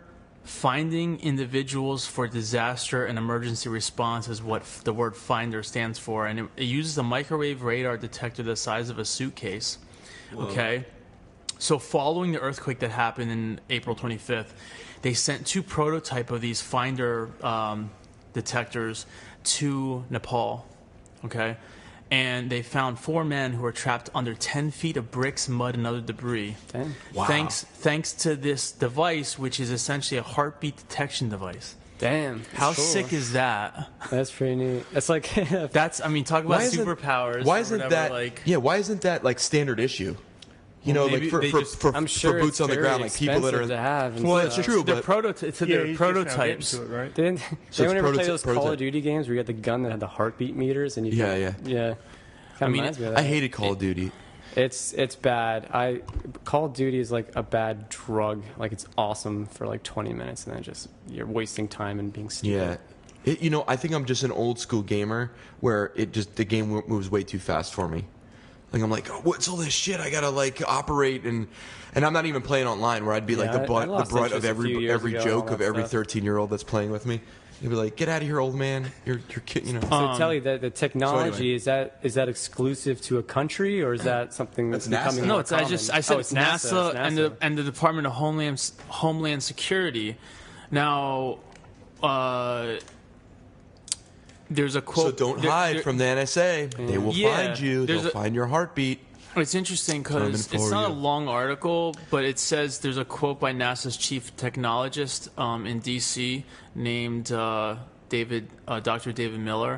It says Finder exemplifies how technology designed for space exploration has profound impacts to life on Earth. Now, it doesn't say what they would be using it in space for, because I mean you're going to be detecting heartbeats in space, so that part they don't have. But what it did say is that the newest feature with this thing, which I guess was the first time that they tested it here, like in the real life situation, they were able to approximate the location of the trapped individual within about 5 feet. Under 10 feet did they of rubble. Explain Wow. what they were using that technology for, as far as the space travel. That's or what I just said. exploration? Oh, really? I just said the article didn't say anything about. Okay. That's the one thing that when I saw the article, it's like it's a few paragraphs. It's like 5 paragraphs. It didn't. That's the thing that caught my that's attention. pretty cool, though. But Something regardless, What other applications could that have other than search and rescue and that type of stuff? but for Well, they space, said Homeland though, Security. Yeah. I wonder if that was something that they might have developed in the wake of 9/11, where they really needed something to find people and they had nothing but just Well, looking for them. Right. It says a heartbeat detection, but it uses a microwave radar detector, which might be just trying to detect the other something else, like other energies or something. Like maybe in it's space. maybe it's to detect life forms Aliens. Maybe. on Mars. I mean, I'm Cue sure the they can- X-Files yeah. music. They could probably dial in. No, I think that was Bruce pick up Banner. on That was like the very- old Oh, you're Hulk. doing Did you the hear that? Sad Hulk. I just threw the sad Hulk in there. That's on this thing. Do you have it on there? I Like a- downloaded a stupid soundboard today, but it Oh, wasn't did you? that good. So Yeah. you got to plug it in. It's not that good. Now the other cool You have thing. here. You can plug it in if you want to. No, because then I'll start playing with it. That's fine. Yeah. we've already. We don't- we- yeah, I we think don't- we've already gone off the rails with this one anyway. Yeah, so. I don't think we need a soundboard with. That is Wesley Snipes quote. That's pretty amazing. The other really cool thing that I saw, which you guys may or may not have seen, which happened over in that part of the country, in Dubai, there's this guy who's flying around with these jetpacks. What could go Fucking wrong? crazy. No, well, no. There was are a these couple guys, crazy, right? yeah, 2 guys. But apparently they've been doing stuff. They've previously done stuff, but. Again, like I was saying previous to us starting to record, I really wish that we had a monitor so that we could Watch the video. watch the video. Are they but big and clunky? 'Cause No, whenever I it think looks like real jetpacks, GI I Joe. want to think no, of like it looks the like some Rocketeer, GI. but- It looks like some GI Show shit. Yeah, That's pretty cool. It's just Yeah. like wings that Because whenever you see Strap them, like they're around. ginormous and they're holding these big with the handles, war. and it's Yeah, so this not is that like- cool. No. This is serious, like Oh, I want to see just that. a pair of wings on your back, like GI Joe. What's that? pack. Or Falcon? From- Yeah, exactly. it's Right. it's Exactly like that. it's the guy's name is I don't know how to pronounce it. YVES Vez. I don't know. YVES Rossi, Rossy. Sounds like the kind of guy And that had a jetpack. Or actually, it's Eve. They just call Eves. Yeah, Eves, like Yves really? Saint Laurent, stuff like that. Yeah, There's a UFC or what do you call there you him? go. Referee. referee. But I guess there was previously videos of him flying next to a B-17 bomber, circling Mount Fuji, and soaring over the Grand Canyon. Can he do that but when they scramble jets to like get him out of there? If he's flying by a I wonder by a if he's bomber He's jet? got clearance. So. Would he Yeah. be detected, you think? I'm pretty sure they might see him. I mean, maybe You know, they look over and there's a guy and he's like, "We got a bogey." Yeah. They're like, "Go describe." You know, they describe it, and he's like, "It's a guy. It's a weirdo with in a wings." jetpack. Probably bleach blonde hair. That's the start of like a Perfectly of like a styled. superhero movie.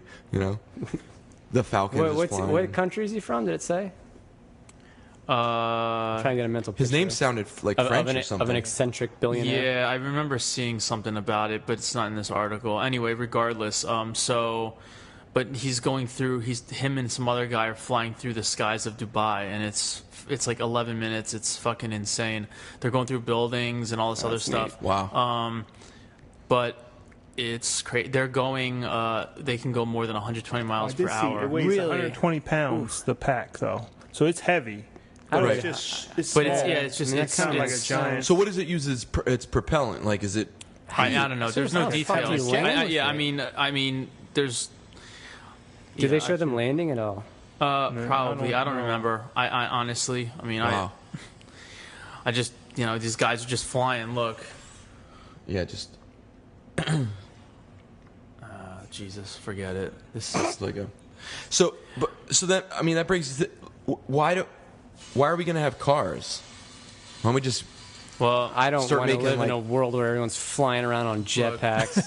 There's no, Whoa! there's no air I'm traffic watching this controller video for right a now, jetpack. and that's legit. But they kind of look like a small airplane. Describe it, Andrew. Describe it. All right, so Vivid details. right now we're seeing It's not- they're spraying chemtrails as they fly, I mean, Of course or they are. contrails. Let me see here.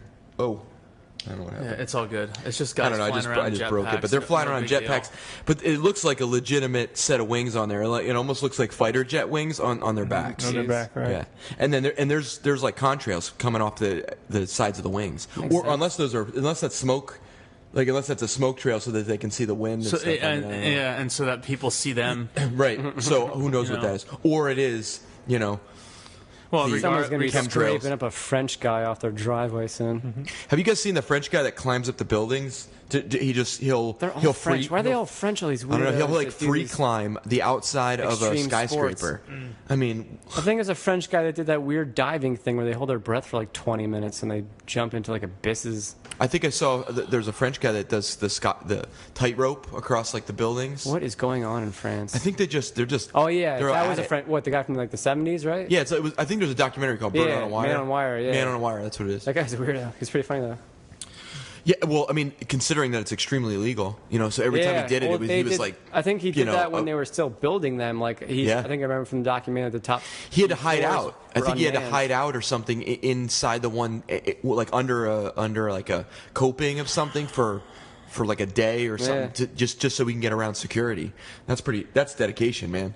He just hid underneath an outcropping of a building that's barely put together. It's like a structure. I remember I it was a few months ago. I was at my grandma's house, and some of my family were watching. I think it was before like a football match or something. Some guy was going to walk on a wire between two buildings, and it was totally not as impressive as what that guy did in the 70s. And he had all these safety harnesses and extra wires. Yeah, and the shit, safety and- stuff kind of ruins the Yeah, I'm effect. like, We why- want to see the. and we they- want to see and the, it was like an the hour full-on. long thing. I'm like, why does anyone care about this? This is like weak sauce compared to what that crazy French dude did in the 70s. It's almost like if you're not gonna at least match it. Yeah, if you're not gonna match it or up the ante, one up it, then what's the point? you kind of shouldn't attempt it, I guess, nowadays, right? I mean, that's kind of what the sensationalized world that we live in. We have How do you everything get has to be funding better. with a pitch like that? Well, I'm gonna try to do something it's not as cool as the one guy who did it, but Yeah. Instead of Red Bull, it's like Red Cow. Your sponsorship is just one tier below.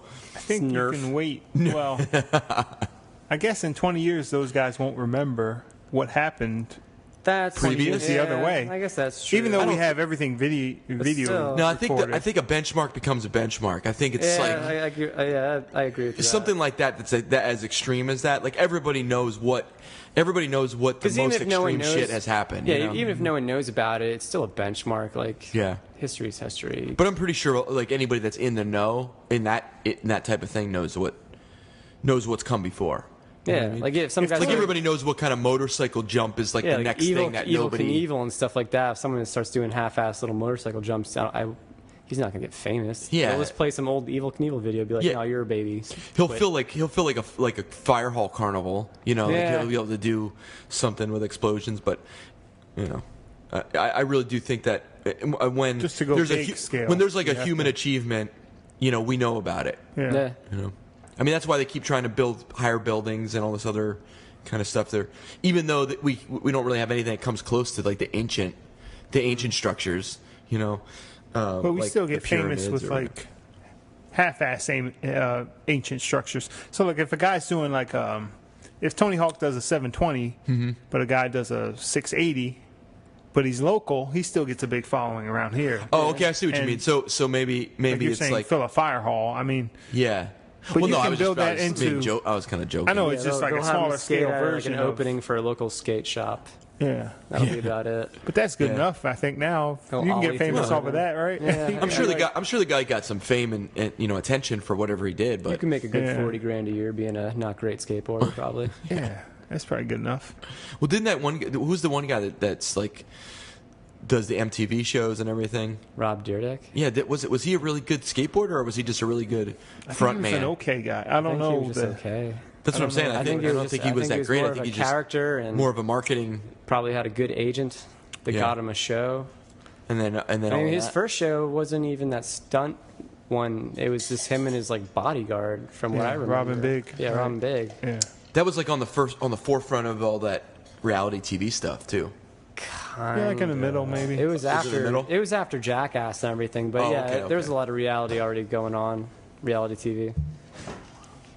Yeah, no, never knew that guy's story. I didn't hear about it until that show was on. I just didn't know that. I just knew that he wasn't really popular for. I mean, Like he obviously he's in the skateboarding he was world, but I didn't know no Tony he was Hawk or anything. But right. I think we keep comparing people to like the top of the thing. well, it makes So, sense like, though. So if you Yeah. have success in a field, you should be compared to the best people in it. Like he- Especially when like Tony Hawk doesn't have shows or anything like that.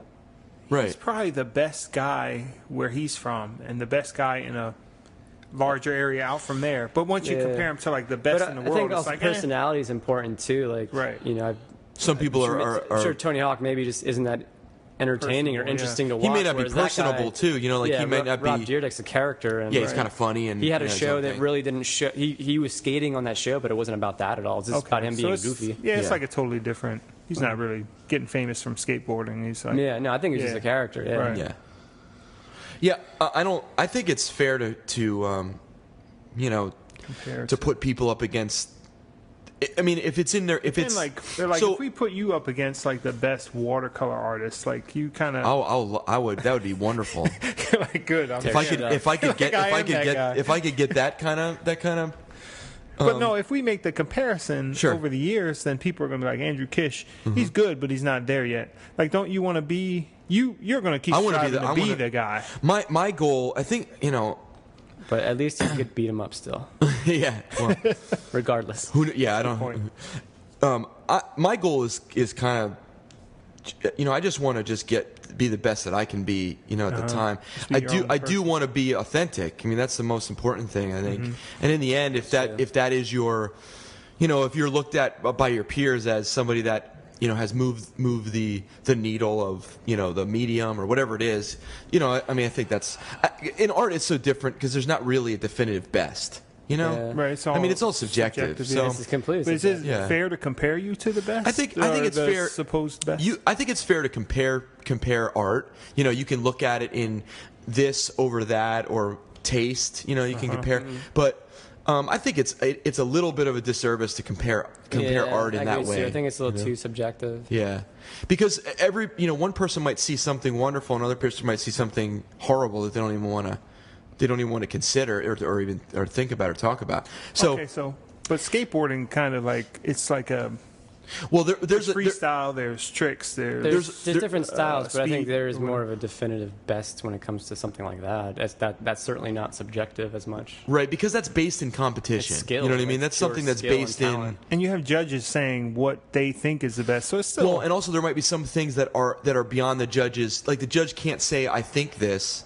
The judge just knows that this move is extremely difficult to do. It's all technique, whereas you can have amazing technique as an artist and create amazingly If a skateboarder does like detailed pictures that only a few people could do, but someone might not look at that as being the best at anything. Exactly good. right. Like you could have great technique. You could have make like photorealistic, oil paintings or watercolors. But your composition could be shit. And then exactly. And then. So is it a good painting? Well, technically it achieves something, but is it a great piece of art? I mean, I would say that I know, from you guys and especially you, Bobby. It's like I'm after that a great piece of art, And I like the aesthetic that I choose, and I choose realistic type of rendering, but. It's more about the making a piece of art like that connects on a bunch of different levels. I'm mixed. I am. Maybe 60-40 mix, 60% staying true to myself and trying to make shit that matters, and 40% just weaseling my way through the system. Just trying to make it happen. Finding loopholes. No, that's how I got started, was finding loopholes and shit.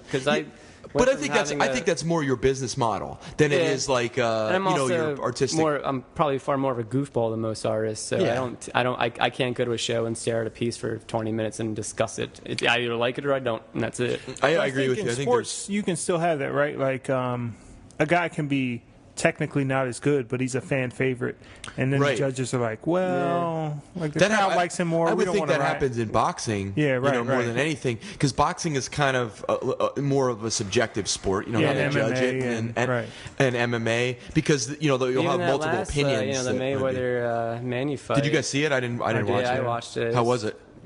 It was a Mayweather fight. That's why I didn't watch it, because I knew it was going to be a Mayweather fight, where he just kind of moves around the ring and doesn't get punched. After 3 rounds, I knew what he was going to do. I'm like, he's just going to wear him out and then do a few good hits, and that's exactly what happened. But it just took so long. It's I would say that Manny is definitely a better athlete. I don't even know if athletes. I guess athlete. He is a better athlete. I think Mayweather. Is better at strategy and finding loopholes. But doesn't that go apart? Isn't that mind? But maybe that might make you a better athlete. That's what I was going to say. There's a mental aspect to it that it's like he did my shit. Like Mayweather found loopholes. He's like, I could just attack him with everything I have and see what happens, or I could try this sneaky shit, wear him down, and then just come at him when he's tired and just win based on points. And that's what he did. And in some ways, a lot of the things that seem to us, maybe as people that don't really know much about boxing or the sport, we go, this is really boring, but they know they're looking at the technical side, and they're performing exactly how they've been trained and the exact technical type of boxing they want to do. That's why I don't personally like Mayweather's style, because it's really, really technically perfect, right? He's great at not getting hit, and he's great at evading, but also striking when he needs to.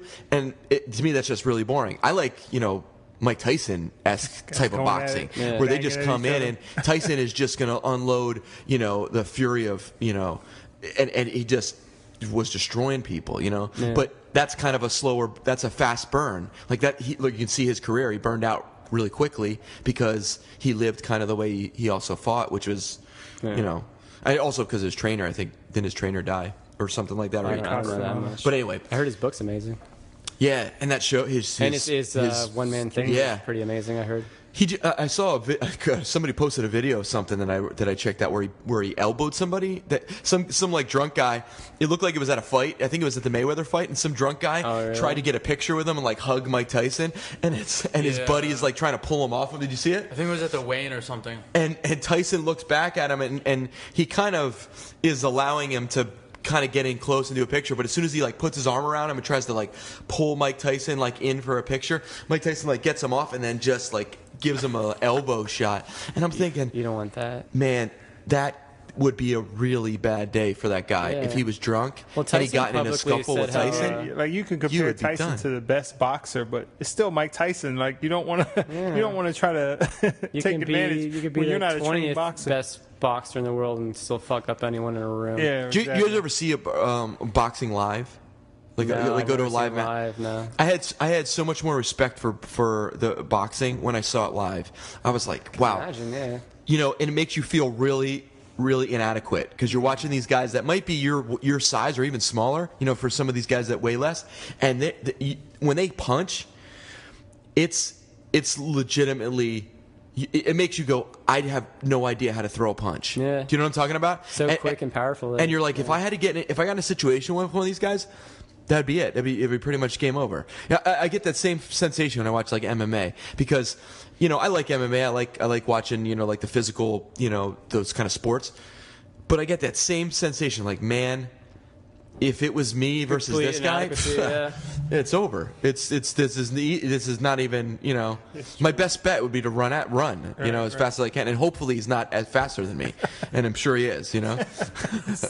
Well, that's his thing. I bet he can't do watercolors for shit. Well, that's true, but what does that get you in an apocalyptic situation? That gets you pretty much shit, you know. No, it's like, hey, hold on a second. You make friends with the head cannibal. Well, like, that's I true. can paint beautiful portraits of you eating people. I'm doing like Kramer-esque portraits of the head cannibal. You just got the weird loincloth and you're just covered in paints. You know what? I'm gonna keep that in the back of my mind. Like a Mad Max character.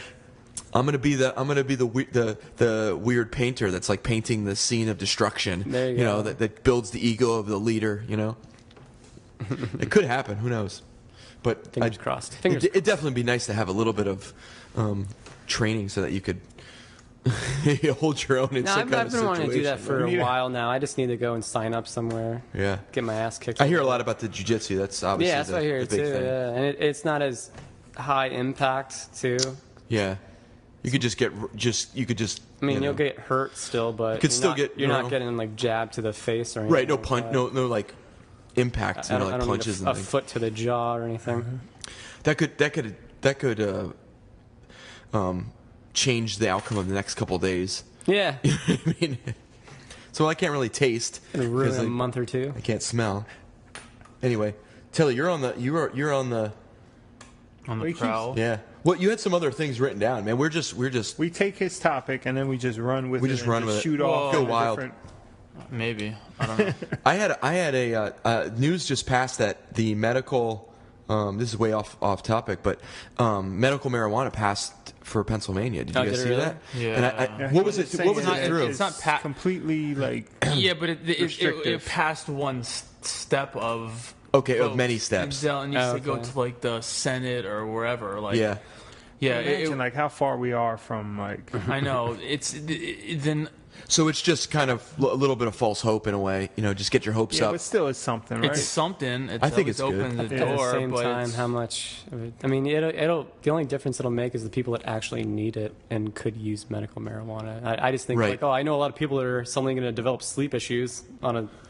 Yeah, I was gonna say chronic pain becomes we like all a jump number. on that train. I'm already like lining up my because I have anxiety. I would. I have I'm like, anxiety look, too. I definitely have post traumatic stress It's disorder. weed I know doesn't do from my anything for me. childhood. I just get tired and hungry, and those aren't two things I need more of. But we have shit. We don't really have that great of weed around here. We just have mostly indicas. Like I've never had sativa, and I heard it's the opposite effect. You're more energetic and motivated. I've never had that from weed ever. Maybe if I did have it, I would enjoy it, but.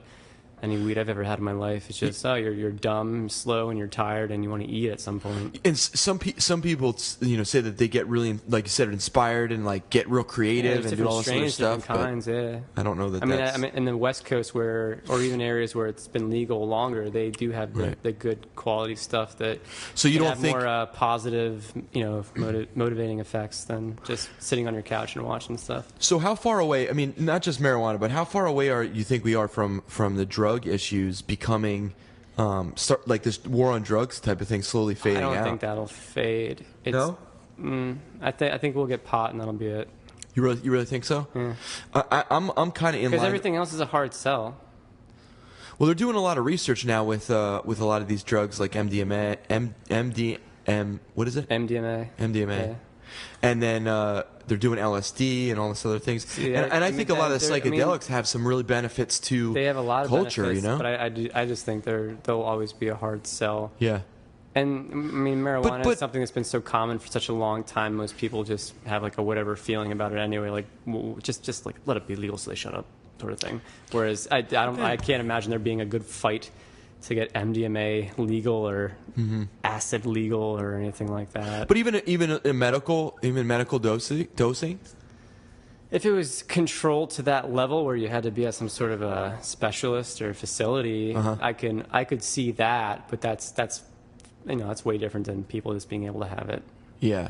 Well, I'm not. Get it on their own. I don't know that that's going to ever happen where people can just get it, have it on their own. Well, yeah. I'm saying if that's even, what you're talking about, then I'm saying just in a way that being a possibility, but because it seems as though I think most researchers that are trying to find out the benefits of those drugs are trying to go on the medical tip because that seems like that's hottest. the only way to do it. The hottest, way to get it out to the public, you know what I mean? Well, I have a question. In a controlled way. If you legalize marijuana to start, what happens to everyone incarcerated on a... That's a great question, because I've thought about that too. They stay in jail because they did something illegal when it was illegal, so... That's horrible. Like, that's, but now it's like, that's so ridiculous, right? Yeah. To a point. Shouldn't they get a lesser sentence at least? I mean, shouldn't they reevaluate and they say... should definitely get reevaluated. We were wrong, right? Aren't you saying we were wrong? Well, that's part of the whole problem. We've got a lot of people in our... they should be reevaluated. That don't wanna... There's some cases where it's this baby talk type shit, but there's other cases where people brought in pounds of weed and contributed to but still, it's like a drug culture. Like, I don't think they should just be let go. Right. So I mean, but you're talking about something different. I think are you talking about people that were just that had weed on them, or maybe were? Well, either way, like if a guy's a giant drug dealer, he's providing a substance that people wanted to buy. Illegal at the time, but then you realize it's not illegal. Like you still, it's almost like a liquor store. It's still a matter of intent and character. Well, the guy was trying to start a business almost because it's like, but I think I understand what you're saying too, Bobby. Yeah, because I mean, what do those guys do then once it's legal? Are they going to just go, I'm just going to get a real job now? Like, no, they'll probably start selling other shit that's illegal. Like, I don't. Like, is that wrong? Right. For as weird as I am, I do get... you get these things where you're like, I have to hold the line here for some reason. I get pretty Republican with some of this shit just because... Was that like being hypocritical? A little bit more conservative like just because I don't have that much optimism for most people, but... Okay. So... I think I'm similar to that. I see character flaws in some of those people where if it wasn't one thing, it might be another. They were right? doing something they knew was wrong, and they did it anyway, regardless of how silly it was. So what's the example? Like if a guy gets freed on that, you think he'd go back and sell something else? I don't know. But if he would, then I'd agree that he probably, if it's illegal, I mean, then you'd lock him up, I guess, right? But if he's still trying to sell marijuana, I think proper reevaluation would be the best way to go about it. But no, I mean, you can't just fucking open the doors for everyone. Because it'd be hard to say, this guy only had this much. Like, what would be the amount you say? They would have to figure that all out. That's what I'm saying. I think they'd have to go through, if you only have like a few grams on you and you get busted, right. Okay, you made a mistake, as opposed to, like I said, if you bring in pounds of it, you're contributing to an issue. Yeah, there may be major cartels that are incarcerated because I mean that their whole industry, it's not just that they're selling. It's not just drugs. They're not just selling pot. They're contributing to a lifestyle that it ruins the community through violence and danger, and it creates other issues. Oh, I see. You're saying that are volatile to the area. So. Well, there's definitely crime, and wouldn't you be in jail for that instead of? Well, right. So that's what I'm saying. That it's not at that point. But even if you think about the bootlegging days, it's silly to think that alcohol was illegal at one point, but because of that, there was a lot of violence that occurred. Right. And you can't just dismiss people that actively broke the law and were violent and kill someone over the crime rule being different at the time versus right.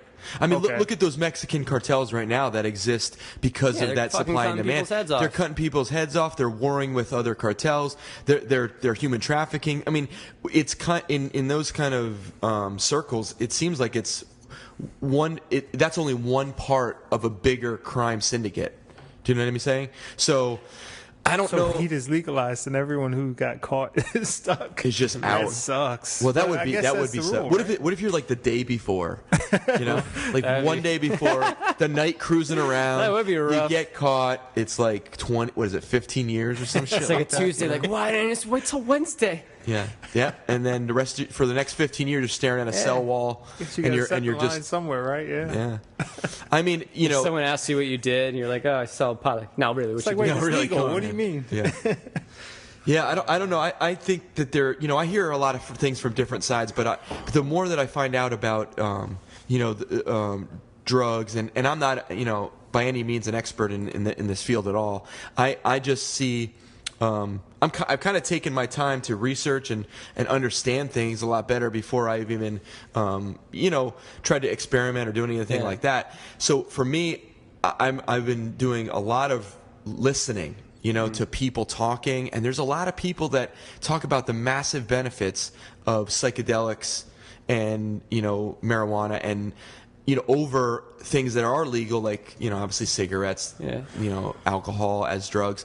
And I just wonder, even if we do have to go through that process of allowing pharmaceuticals and the medical field to control it might be in a way better for people because probably, I think people get a little nuts. They go off the rails a little bit if they're left I alone. believe in that Bill Hicks quote where he's like, "It's not a war on drugs; it's a war on personal freedom." Sure. Because as far as drugs go, on an individual level, the individual takes all the risk. If it ruins your life, then that was their fault. It's not bad for the community.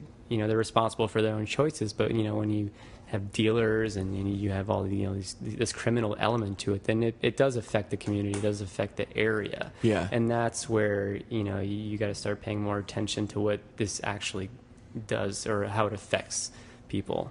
Right. Like I've done a lot of drugs, like almost all of them, but it was always like very isolated areas, or like the way we got it was through some hippie, but who knows where that hippie got it from. Well, see, that's like my concern, is that moving forward, if things are legalized, I think that allows for it allows for I think more responsibility, because booze is legal and it screws up people's lives. But when that happens, they're held accountable for it. It's on them.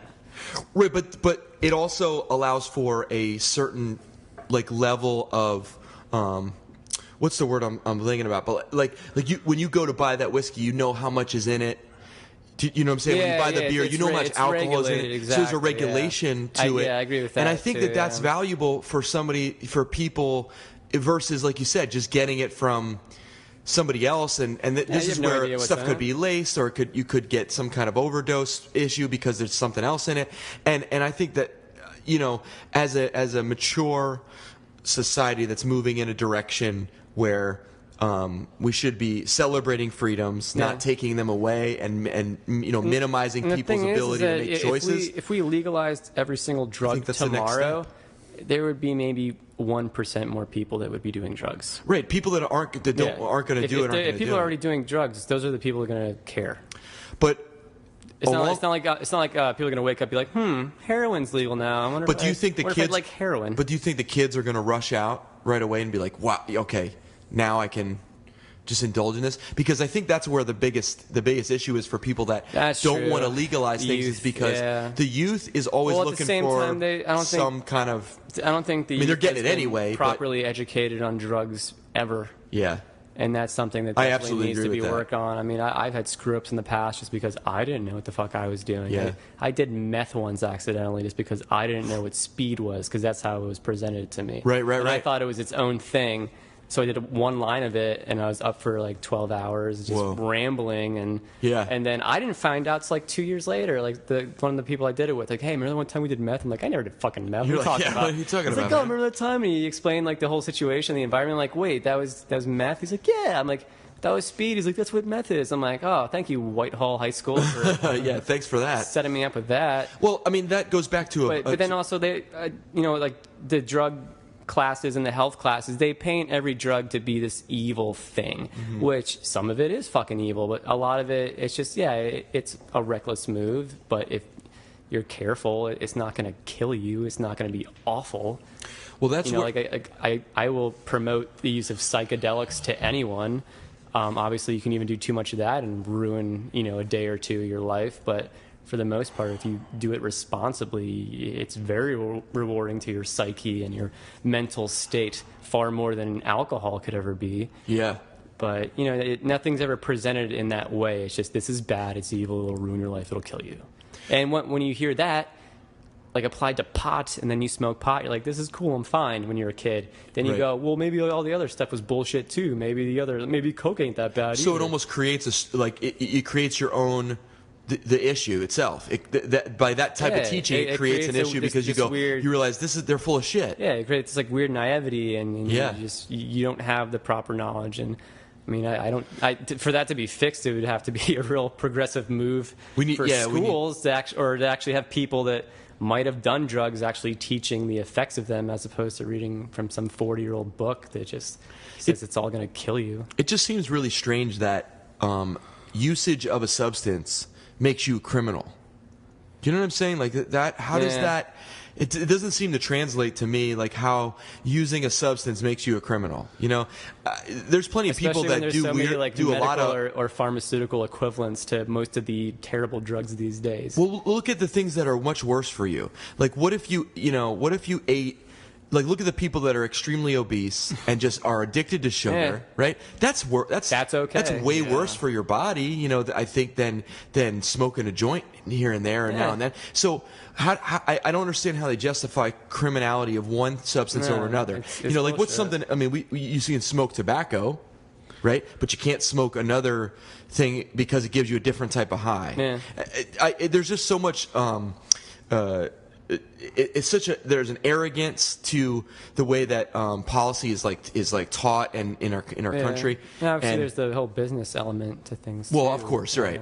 But I think that exposes how much of a farce it is, and how far we are from an enlightened culture. Because the fact that you don't have complete domain over what you put in your body, and you cannot control what you want to do with your life, and that you still have to answer to another person. Yeah. I mean, I understand the morality where you're infringing on somebody else's rights or freedoms. I understand that. Yeah. I get that. If you're trying to steal from somebody, hurt somebody, do some kind of violence or in any way, I understand that we have to have a checks and balances for that. Where when it is your own body and your own mind, and you don't have complete control over that, and if you do use a substance, you can get locked up for that because, I mean, it seems really archaic, the way that we're still. By the way, everyone, I'm not some crazy druggy person. I just had fun times. I mean, if anybody's listening and is judging, but I think they'll lock you up for marijuana or anything that they can't regulate. Well, that's probably very true. But like sugar. Sure. They want you to buy. And at the same time, it's illegal for you to grow a pot plant in your backyard where you know exactly what's in it, you know exactly what's going to do to you. You can't do that, but you can go buy a burger from McDonald's. You have no idea what's in it. You have no idea what's in it. About the naked... you can have it sit out for a year and it doesn't rot. Yeah. Why is that? There's something in it. You're not told what's in it. That's so disgusting. How is that fair? Well, you're talking about the naked brand of smoothie that you were drinking. Yeah, I thought it was good for me. Yeah, and then we all were like, we heard bad things about that. And I'm trying to go through the juice aisle to try to find something that I can drink without high sugar or concentrated juice. That's impossible. Like everything I get. You gotta go to the fucking produce. Those you gotta make it yourself, pretty good. Which one? If you like the organic teas, typically if you look at the ingredients, it's I was loving they're not the Honest greatest tea, thing in the world. Honest tea's. It might be one it's of got them. 15 grams of sugar. Oh, it's great. And I just found out they got bought by Coke. So yeah, well, 15 is pretty high for tea. Yeah, well, it's lower than. It's lower than like 40. It's in like soda or something. What's soda like 40 grams? Arizona tea is like 20 something. My good lord. Yeah, there's more indie brands where like you're saying you got to do it yourself. There's way less sugar, but obviously it's not as good. You're like, this is fucking just tea with nothing in it. I think if they did legalize marijuana, I would definitely grow it myself. Do you know what I'm saying? Yeah, why not? I mean, I just feel like like you it's said, the same it's as like I have a garden. Why not just grow my exactly own complete vegetables? control of those kind of things. I don't know if I would want to. I mean, obviously, if it was it's not like you're going to turn into a burnout. You'll just have your own shit when you want it. Yeah. But then if you let a professional do it, who's going to take the molds out? That could be beneficial. But at the same time, that's the same as like growing your own tomatoes, and they look kind of shitty and shriveled. You're like, oh, I didn't. Yeah, really do I it wasted right my this time. Yeah, that's true. So yeah, I think it's beneficial, but I'm not sure that's. I guess in Colorado, I think they have dispensaries and all that other stuff. That's Colorado really, is pretty. I think obviously certain things you can't do, like you can't make yourself or do, so you have to trust other people. That's why I was just saying about the medical thing. I think that could be good because there's a lot of people that maybe are suffering that and can find some peace in stuff that already exists. That's been labeled taboo, but is very very beneficial. I do think that is the only. That would be the only thing changed. If the whole medical marijuana thing I've read a lot. Everyone goes out and gets cards, but those are the people that were doing it anyway. Yeah, I've read a lot about the DMT and all this other stuff. The ayahuasca and all these ceremonies and stuff. I've done DMT twice. Yeah, and was it a memorable, very like life transforming experience? I didn't do enough of it. It was. You get intense hallucinations for like 2 minutes. Yeah, and then like a very cool body high for like an hour or two. Yeah, it tastes like shit though. Apparently, the DMT is smoking chemicals. Is synthesized in our own body, so like we can actually make DMT. So it's very. It's the stuff your brain releases when you're born and when you die. You come back. Yeah, you come back to baseline really quickly, I guess. From that, and it clears it out of your system pretty fast. I remember this taste. It tastes like you're burning plastic in your mouth. But more than that, what was the most exciting thing about anything that I've read and researched was the more spiritual and ritualistic kind of nature of some of the like the ayahuasca and stuff, where you go peyote, and do I like would love that. That's like the shroom experience, like way the next level, where I love doing shrooms. I feel like it resets my psyche. I always come back from it a better and more improved person. I've dealt with a lot of shit while I'm on it because someone like me, I bottle up stuff when bad shit happens. I typically don't deal with it. Kind of keep it inside. Yeah, I bottle it down. I jar it up, keep it inside. And when you're on mushrooms, your brain's like, you're going to deal with this now. You're going to stop having this on your shoulder, on your backs, and yeah, I mean, it's like you hit points where it's a little rough. You get emotional. Like I think about 60% of the time I've ever done mushrooms, I had one point where I just started crying. Yeah. But the next day you feel amazing. Like you feel like you've had a year of therapy overnight. Imagine having that experience, but also having somebody to guide you through it. Do you know what I'm saying? Like a shaman. Yeah. Where have they gone? Telly, you had an experience with a doctor, and we're not going to bring up the whole crazy thing, what? But you had an experience with a doctor where the doctor was very adamant about, kind of anti.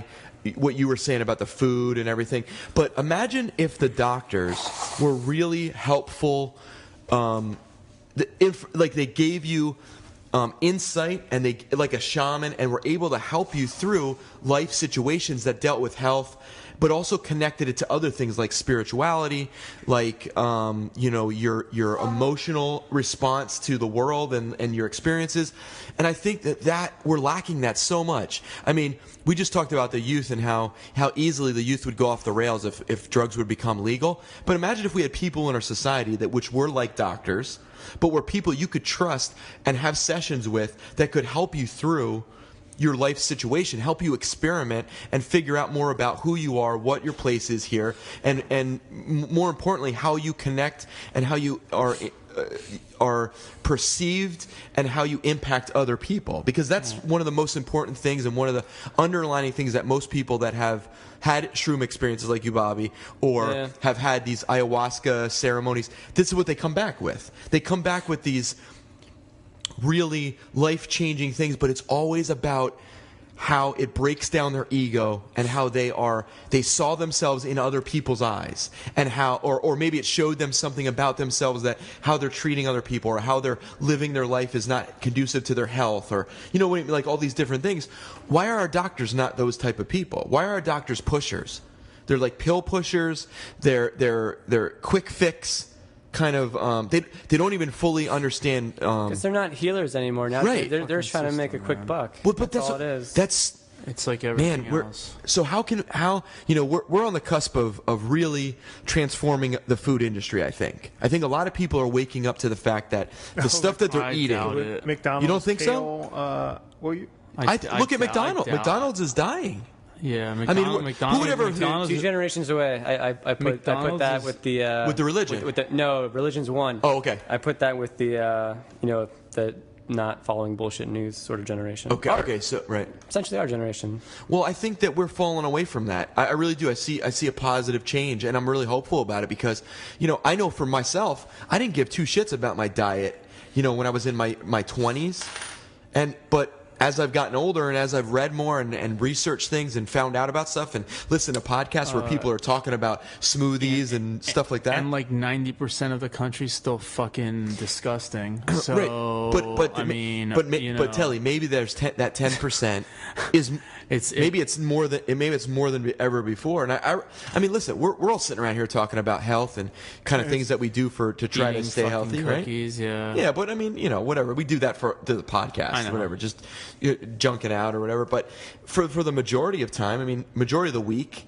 I'm trying to eat healthy. I'm sure you guys are, right? Yeah, no, totally. I just noticed that. I'm talking about health, but we have and we are eating pizza and stuff like that. No, I had chicken and salad earlier. Grilled chicken and salad. We don't. I think if we ate smoothies here, we just get depressed because it's such. I do. I don't know. We probably get fired up. They do kind of give me a boost. Yeah, they give you like a boost of energy.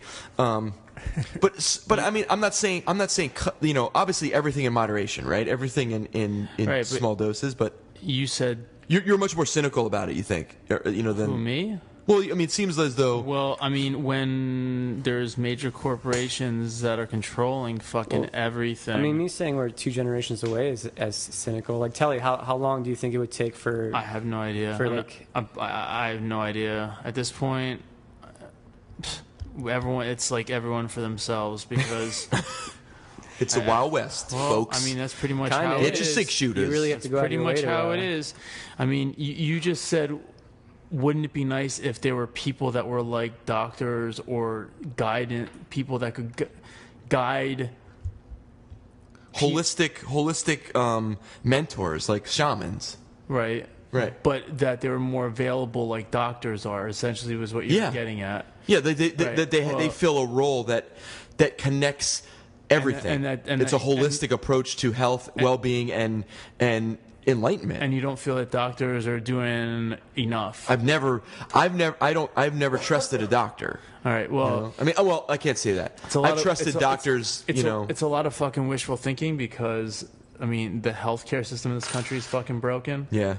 The fucking food system in this country is fucking broken. Yeah. The fucking education system in this country is broken. Isn't and that's the feeder to all of it. The whole fucking country's broken. Well, I mean, what are you going to do? When I go to the doctor... Close up shop. End of story. Beep up. Pretty much. I mean, you got it right there. The fucking flag's broken. Yeah. I heard Finland's pretty dope. You want to move this thing over? Moving the podcast to Sweden or Finland or Iceland, Antarctica. Somewhere. We're gonna move it to a remote location in Antarctica, and then just wait for that to become prime real estate. Somewhere a lot warmer than that. Anyway, Casey, what were you saying? Well, the doctor, I think they can evaluate you and tell you what's happening. But then when they prescribe that drug, I think that's where you should step back and say, okay, maybe I don't want to take that step. Because they've gone through the schooling to see the patterns that get a person to whichever symptoms, and they know what got you there and what to stop doing. And they know what to prescribe. Right. In a bottle. Yeah. That you have to go pick up. That you have to go pick up from the fucking pharmacy. Yeah. Right. But then we have the knowledge of saying like, okay, well now that I have the issue, I can find my own fix, right? Like because you're saying, right. But there's no. A lot of people don't. But it's hard to find that information to say. Like, let's say you want to do it in a healthy way. You don't want to take pharmaceutical drugs. You don't, you want to really find maybe food medicine, to heal yourself. It's challenging to find that because there's not the nutritionist at the doctor's office, You know, there's Right, not but we somebody have- that can give You have to like want. this You solid have. You advice. have. You have to want it and know it. And you have to find most yourself people in some ways. fucking Right, are most too people don't. fucking clueless. What puts you, me, these two guys here that we have like this concern? There's something like in the water that we drank as kids that put us in the situation it's where not- we're more thoughtful about these things. Whereas I think older generations have given up or they don't care. I Well, think younger some- generations are too distracted. They don't. I don't know if we're in a sweet spot here. No, or I if think- you I think- it'll come along with younger generations also. I think that- it is coming along in the younger just the generation access because to information. what's happening is there's access to information which gives way to bullshit. Yeah. So what happens is we've been fed this model of the world and how things are, and following this advice and doing this, and little by little people are now out there and every voice is heard on the internet. So people are saying, no, I felt like shit when I took this, or Right. this didn't make me feel good. This isn't good food for you. Look at what's in this. You follow this research. So all of a sudden now there's all these pathways where you can find out, you can sniff out the bullshit really So easy. How do we come to the conclusion that a majority of Americans don't have this knowledge that you, me, Bobby, and Telly have? Well, I don't know if I have the knowledge. it's I ongoing. just have questions. And Yeah, it's concerns. ongoing knowledge. But I'm sure, I'm not as cynical as Telly is about, I think, the numbers. I think that there are a lot of people that are becoming more aware, even if it is for a, like, there's a lot of people that are trying to eat healthier Right. because it's popular. Right. And that's okay too, because if you're going to have something that's popular, it might as well be something that's helpful to to society, helpful to your health. Yeah, but they have they meaning. But they're also higher susceptible powers to the or- next fad, whatever that is. Right, you know? but they've blinded people so much with marketing and everything else. They for example, with like Greek yogurt, which Right. is fucking ridiculous. Most of it is not good for you because all it's sugar so in it. loaded with fucking sugar. And it's like, oh, like I'm eating Greek yogurt, I should be healthy for me. But yeah, well, like people might want to do it, but they are just. I mean, people only look so far. It's like, does it say protein on the label? I need all this fucking protein. Yeah. Like, we've already had this discussion, like I brought up a while ago. Right. It's like when we were kids, nothing said. I bring this story up to fucking people all the time now. Nothing had protein on the label. The protein was in the fucking thing. Like, everything has protein in it. Vegetables have protein in it. All nuts, whatever else. So if you pick up cookies or like a granola bar or something, and it says with protein in like huge letters, like if there's peanuts in it or like some sort of nuts in it, almonds, It's going to have protein. it's gonna have protein. So that they just want people to pick it up, not actually like look into it to see what it is, just because from a marketing standpoint it says with protein. I mean, like, it's I'm yeah, in the that's what he was saying. yeah, It was that's like marketing. exactly what I said. I mean, it's. I'm in the same track as you. I mean, like 10 years ago, I was looking at stuff and, oh man, you should see what I was eating back then. Yeah. But now I go to the juice aisle and I'm like, oh man, this is a healthy juice. Let me look at the back. Oh, tons of sugar, concentrated. So like, something put me on the track to say, I have to take better care of myself. And why isn't everyone else Thinking on that same thing. I'm guessing they are. Are they? People I would are think just a- dumb, man. A lot of people are just fucking dumb. Well, but But I there's can't really- be that. and it's What just turned not- me? Like something had to make me. When change. we're like maybe it's an awakening of the it's oneness turning 30. of like our society. We're inundated with Culture. so much distraction and bullshit. Train wrecks, Baltimore, all this other shit going on, war, all this and that. People are so fucking distracted by all this shit, and it's like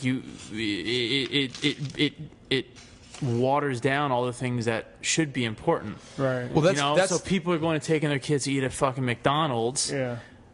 Because they don't have the fucking wherewithal in their head to know that what's important are things like feeding your kids right, and not worrying about like going shopping every weekend or whatever the hell's people do. But guys like us switching our diet to kale based whatever, McDonald's is like, wait a minute, we're missing a giant part of the community. You saw that? Yeah. Wait, so they have a kale, something kale? They're doing kale stuff. They're doing like these breakfast sandwiches with like kale and all this other stuff, but not in every store. Right. It's like in select markets, like California or something. Well, but now the parents that are taking their kids to McDonald's are like, oh wait, we should eat healthy. Let's try this McDonald's I wonder kale. what kind of kale that is. Or it's God still knows how they make it. But it's got to be better than the McChicken. I'm sure. When you're talking about having an awakening, I think it's just a matter of you hear something is beneficial or good for you, and you try it, and you do feel a noticeable difference. I mean, that's how it is. And once you get that feeling, you're like, holy shit, I actually feel physically better. Yeah. You kind of you end up sticking to it. Well, yeah, and I think that we're, as a society, we're really good at segregation, right? So what we do is we segregate all these different, and we compartmentalize all these things like food and health, and then mental health. All these things are like are different, spirituality and just well-being and lifestyle and family. We break all these things into subgroups, when in reality we should have more guidance in all of that. And the food thing is part of that, and I think the awakening is more of a holistic approach to life. Yeah. Like I know for me, the food thing is not just about food; it's more about like my life. Taking care of all aspects of my life. Yeah, I started doing meditation. Honestly, half the shit that's really good for you and beneficial, it doesn't taste as good as the crappy stuff, and it's harder to get. Yeah, but it's not worth it. It's so not like, oh, okay, I'm gonna eat something for 2 minutes. It tastes a little bit better, but I'm gonna feel like shit all day. It's not worth it. What's the transition to get guys like you, me, and Bobby to say, wait a minute? I think it's just for me. It's been information. Exactly. It's just my ability to access. You hear people you respect talk about it, and you go, okay, well, I like him. I respect his opinions, and he seems to be on board with it. So I'll give it a try. And I think all it really takes is a try. Yep. Reading a book about something that's very interesting. That's why I didn't think of it that way. Or you get to the point where you have something wrong with you, and the doctor's like, all right. This is my patient. I should probably stop having them eat pills all the time because they're at a dire point. Right. Maybe they need like better help as opposed to me just being a pusher, as the man to my right said. Mm-hmm. So I really do believe that. I think a lot of doctors have turned into to drug dealers. Yeah, well, I've already been told off by a doctor about that, and not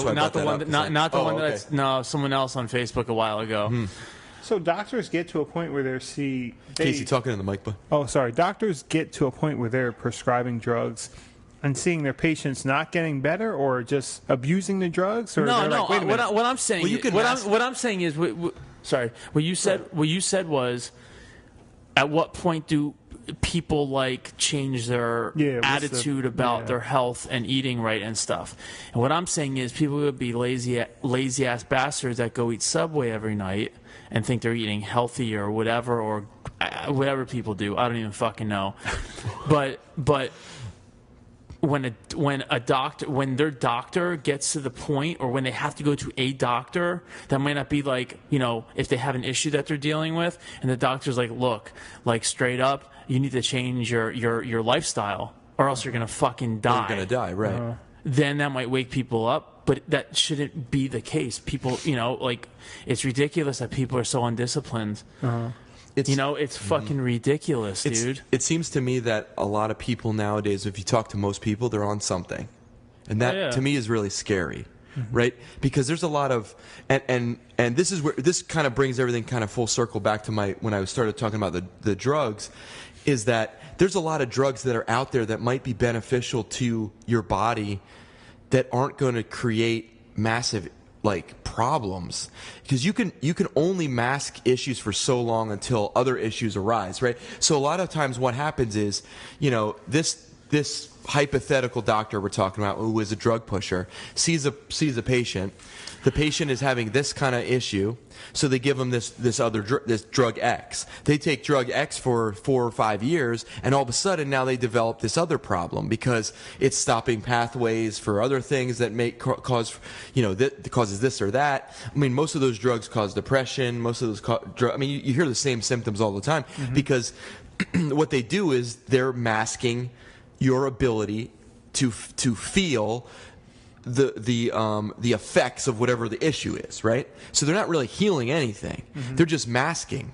So in that regard, you wind up becoming addicted to masking issues that arise as your body is failing, right? I mean, because you keep creating issues or masking other ones, that you don't want to deal with. I think there should be a more holistic kind of thing where it's like, well, I'm having this issue, so let's get to the root of the problem, figure that out. Probably comes from nutrition, exercise, and just healthy living, mitigating and minimizing stress, right? And then go from there. Because you probably can minimize how much drugs you got to take on a daily basis just by doing those things. And one of the best ways to do that is through self-reflective meditation, right? It's through understanding your spirituality and your philosophy about life, and it's also about understanding where you want to go, your vision, and understanding what your passion is, right? And all those things are being completely ignored as health, when in reality all that stuff, in my opinion, is the most important stuff for health. It's not just I'm having, my elbow hurts, so I need a painkiller. Yeah. It's like, well, why does your elbow hurt? Oh, well, it might have something to do with the fact that all I do is pull this chain out all day at work, and that's like my job, right? So maybe it's your job is causing that issue. So maybe we don't give you. Maybe we try to I'm just trying to find a ridiculous, well, I get what you're saying. Where there's an old story where you go to the doctor and tell him, oh, it hurts when I do this, and the doctor's like, well, stop doing that. Stop doing that. So it's like, I can't believe that as a supposed enlightened society, we don't have this figured out. Right. It seems to me very simple that if you in any cycle of anything, you have to look at the entirety of it before you break it into parts, right? So we don't do any of that. We break everything into parts before we even look at the entirety, and then we go, oh, why is the whole thing falling to shit? Well, it's because you didn't really look at the whole whole in the beginning. And here's another prescription. Yeah, right. And so eat this oxy. This will take care of all your problems. You know what I was told? That that people have been taking medicine for as long as there have been humans, some form or another of medicine. That's what I was told. Well, yeah, if you consider medicine food, then yes. But most of these guys don't consider the Hippocratic Oath, which doctors should be following, guiding patients by, with food being that medicine. Yeah. But, I guess all that gets lost because when you have all this synthetically made stuff that they're just shoving pills down people's fucking throats all day. And I think it's hilarious how they say that some of some drugs are unregulated. But yet marijuana. But then they have these FDA approved things that 2 years later they go, oh, this actually was causing massive problems. Like they have a lot of these drugs that are out there that are recalled 2 years after they've been put out because, and if you really research, they've been forced through. They didn't go through the full clinical trials. All this stuff it's just bogus. It's easier to pop a fucking pill a couple times a day than stand in your kitchen for a couple hours to cook a meal. It's the same reason why. Well, but that's we all are. We all are. But trained to not. That time to. That brings up an interesting point. I think we're just a culture of reaction as opposed to preparedness or preparation. I think that is true. I think that's actually a really good point. We didn't used to. Something happened to get us to this convenience. Point, right? Yeah, we got lazy.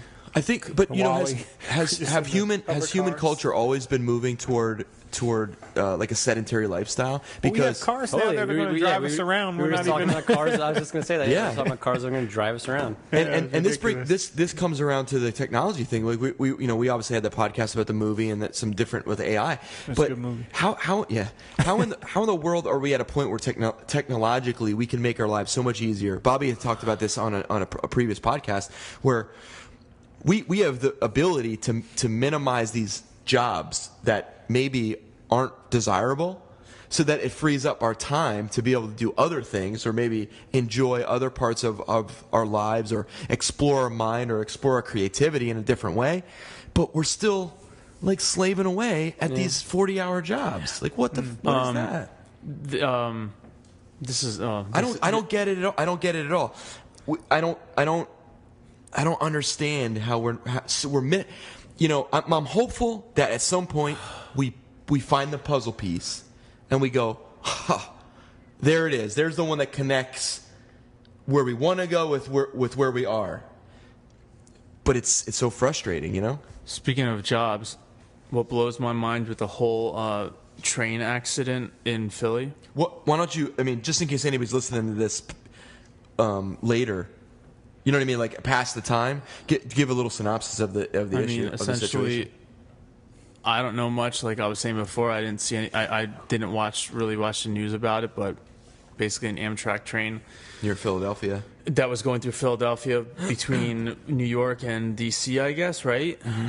Yep, sounds right. Crashed because it was going. It was going in. It was in an area where it should have been going about 50 miles an hour, and it was going over 100 miles an hour. And I guess people still don't know what's going on with the driver, and people died, and it looked like something out of a Godzilla movie or something like that. Ugh. I mean, the pictures, it was ridiculous. But getting back to that, which was a thing that's been on my mind the past couple of days about this whole thing.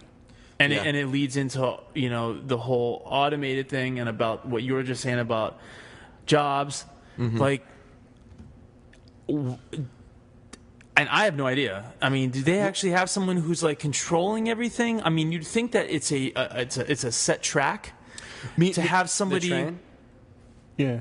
Yeah, I mean, why do they need somebody who's actually like controlling how fast things are going?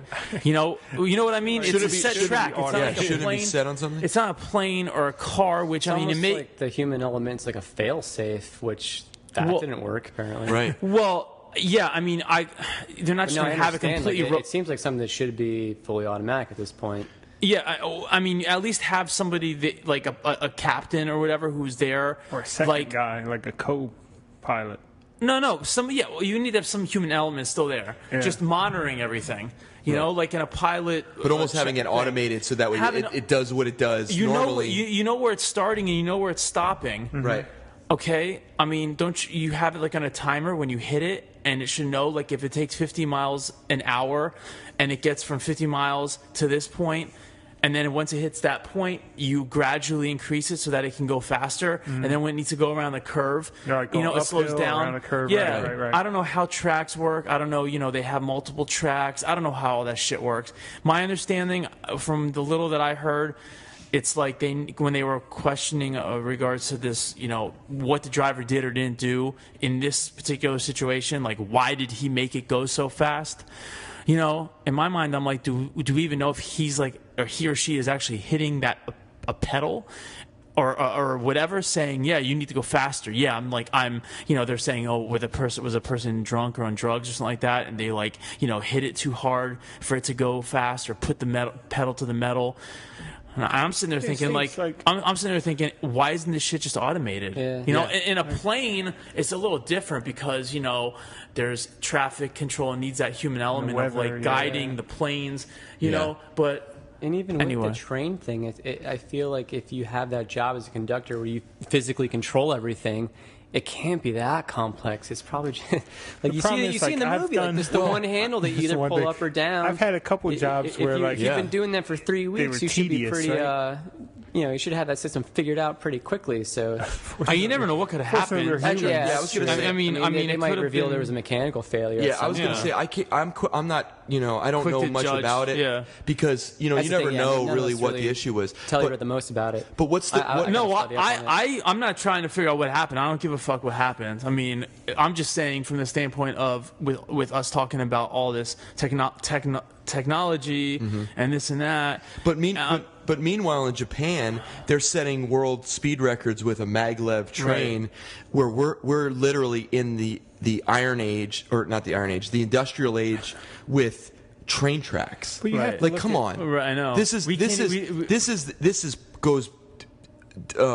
train accident is deeper than just what it is. Right. It's a failure of our infrastructure because we shouldn't be relying on Amtrak trains. And I mean, I just saw an article a few weeks prior to this that was saying that they're pulling more money out of public transit, like the trains, Amtrak, and all these other things. Why do you think we shouldn't need that? Because I feel like isn't public transportation kind of a good thing? I forget. Well, I don't know. I don't know why. I don't know why we're pulling money out of it. I saw something was said about that with this stuff going on. We should be putting more money into it. Oh, okay. We should be saying let's build this up so that it's on par with the rest of the world.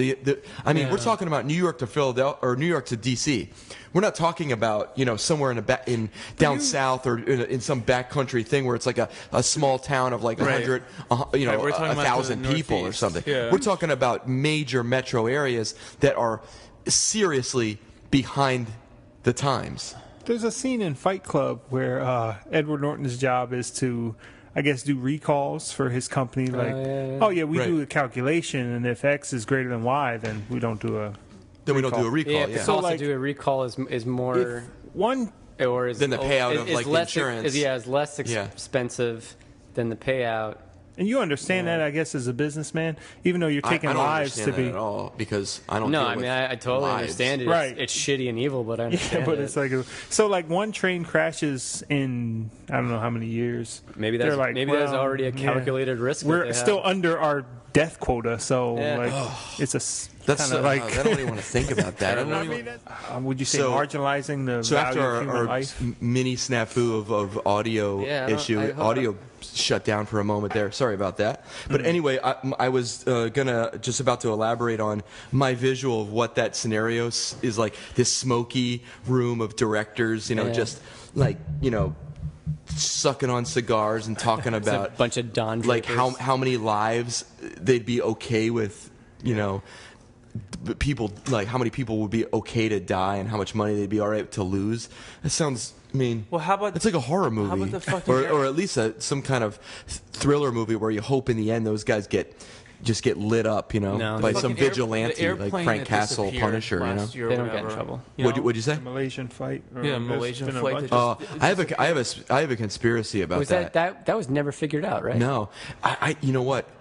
Well, I've heard. I can't say that I know, but I've heard that there was some people on that plane that were part of a company that had patents. Right, they were trying to. I might have heard that too, actually. Yeah. And it was supposedly like a soft takeover. They were going to a conference or something. Yeah, and they held patents on some type of tech, and it was like a soft takeover by like one of these. You think they would have known to take multiple flights on that one?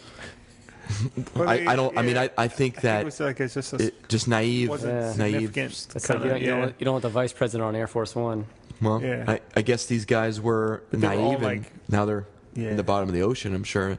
But then there's also conspiracies that flight actually landed somewhere, and that it was a different dimension, lost. No, an island with a polar bear. No, that it like landed and was pulled into a hangar, and for whatever reason. Ooh. So I mean, there's all kinds of deep stuff. But so like we were saying, I think we said this last time, but I think all that stuff kind of lands somewhere in the middle. You know what I mean? Like you could find a little bit of conspiracy in anything because the reality is there is conspiracy in everything. Anytime that there's somebody that's that wants something that somebody else has, they're going to find a way to make it happen. And if they have enough money to make something disappear, they can do it. And I think that's the nature of our world, and we kind of know that, That's not creepy at all. Yeah, I think it's supremely creepy, but unfortunately. So get this shit. This just happened like yesterday and today, yesterday and today. So the state of Maryland rejected an $11 million giving him $11 million towards the Baltimore schools system. So they rejected it. Versus what? Let's mess with Baltimore more. Let's do that. Well, no, it's just something. Man, I don't mean us. I mean like man, why? I'm about to get fired up again. So get ready. We're gonna get back on this Baltimore thing. But what they approved, they literally one day they approved. They rejected one thing, and the next day approved this. Oreos have New Jerseys. $30 million for a new youth jail. I kid you not. This is real. Of course, because that's exactly. Oh my God! See, it's real. It's a systemic problem, right? The whole thing is. Yeah. Oh man, Telly, you open up those can of worms. It's almost like when when the cause is prepared for the effect. We saw the effect before we see the cause. In this kind of weird warp situation, we see what happens because of the lack of education and the like creating criminals, like how an area can segregate and create criminal. Like, how else are you going to live if you can't get an education and you can't provide for your family or like, okay, let me just build a scenario here. Suppose you live in a home where you have like three or four brothers and sisters. Your mom, it's a single mom. Your mom is sick. You're in like a junior in high school. Okay, you know that there's no jobs after, like, you know that you're not going to school after high school because you got to take care of your family. The only thing you can resort to is trying to get a shitty hourly, minimum wage job that's going to basically pay you dick for your 2 weeks, paycheck. Right. Or your buddies that you grew up with, right. Maybe they're not buddies, but maybe they're like acquaintances or friends, are selling drugs. Right.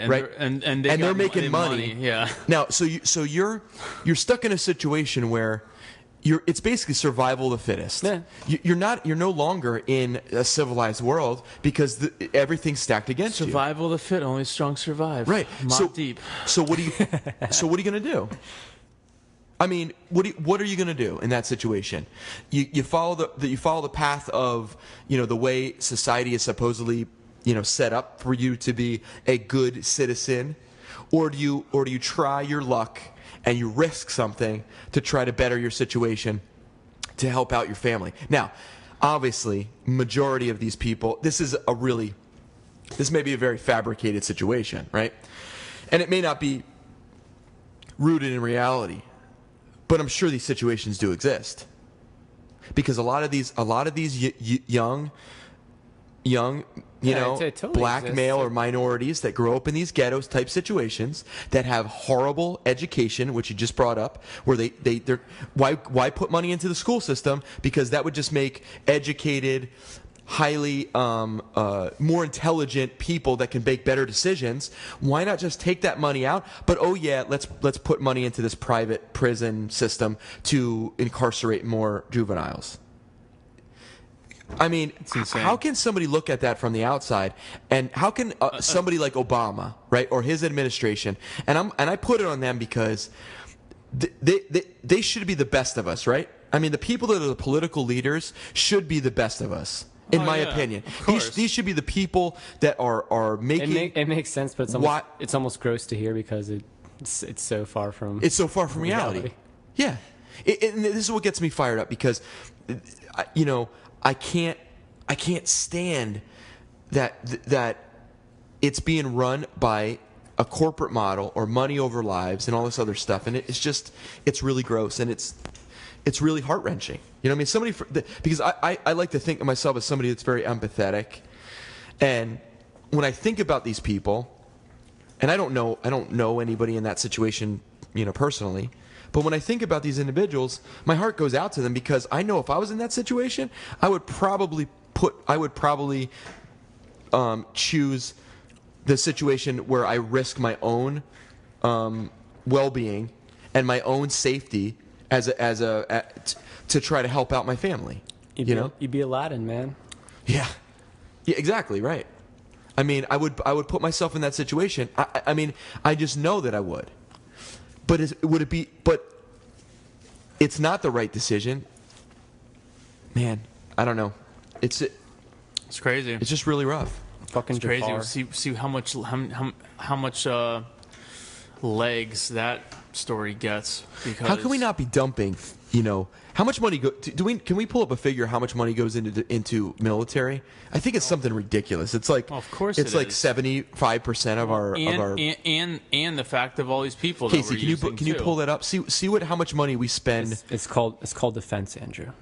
Yeah, right, It's called exactly. defense. And It's called defense all because these, we need DARPA robots. That just We need Megatron. Cinder blocks. that throw cinder blocks. That seems like such a weird one, right? I mean, why in the world would?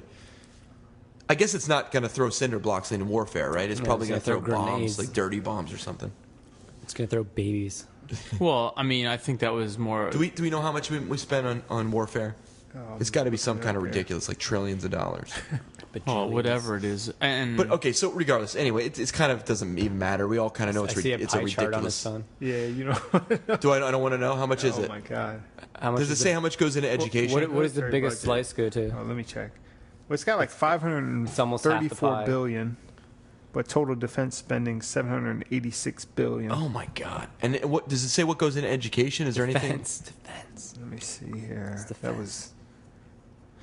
That Wow. was different countries, and U.S. was half of the chart there. Let me Yeah, see. because we spend more than the top 10 or 15 or 20 combined. Mm-hmm. It's because we're an empire. We're a We're not pyramid really a society. country. We're an empire. speaking of spending money, do you guys see the story about how with Chris Christie spending money? No. On his That guy's line, kind of a Chris Christie joke. I don't called know. him. No, all right. Well, you know how he last football season he was at the Cowboy Stadium and Yeah, I they made saw a big that. deal out of that, and they were like making fun of him and stuff like that. Yeah.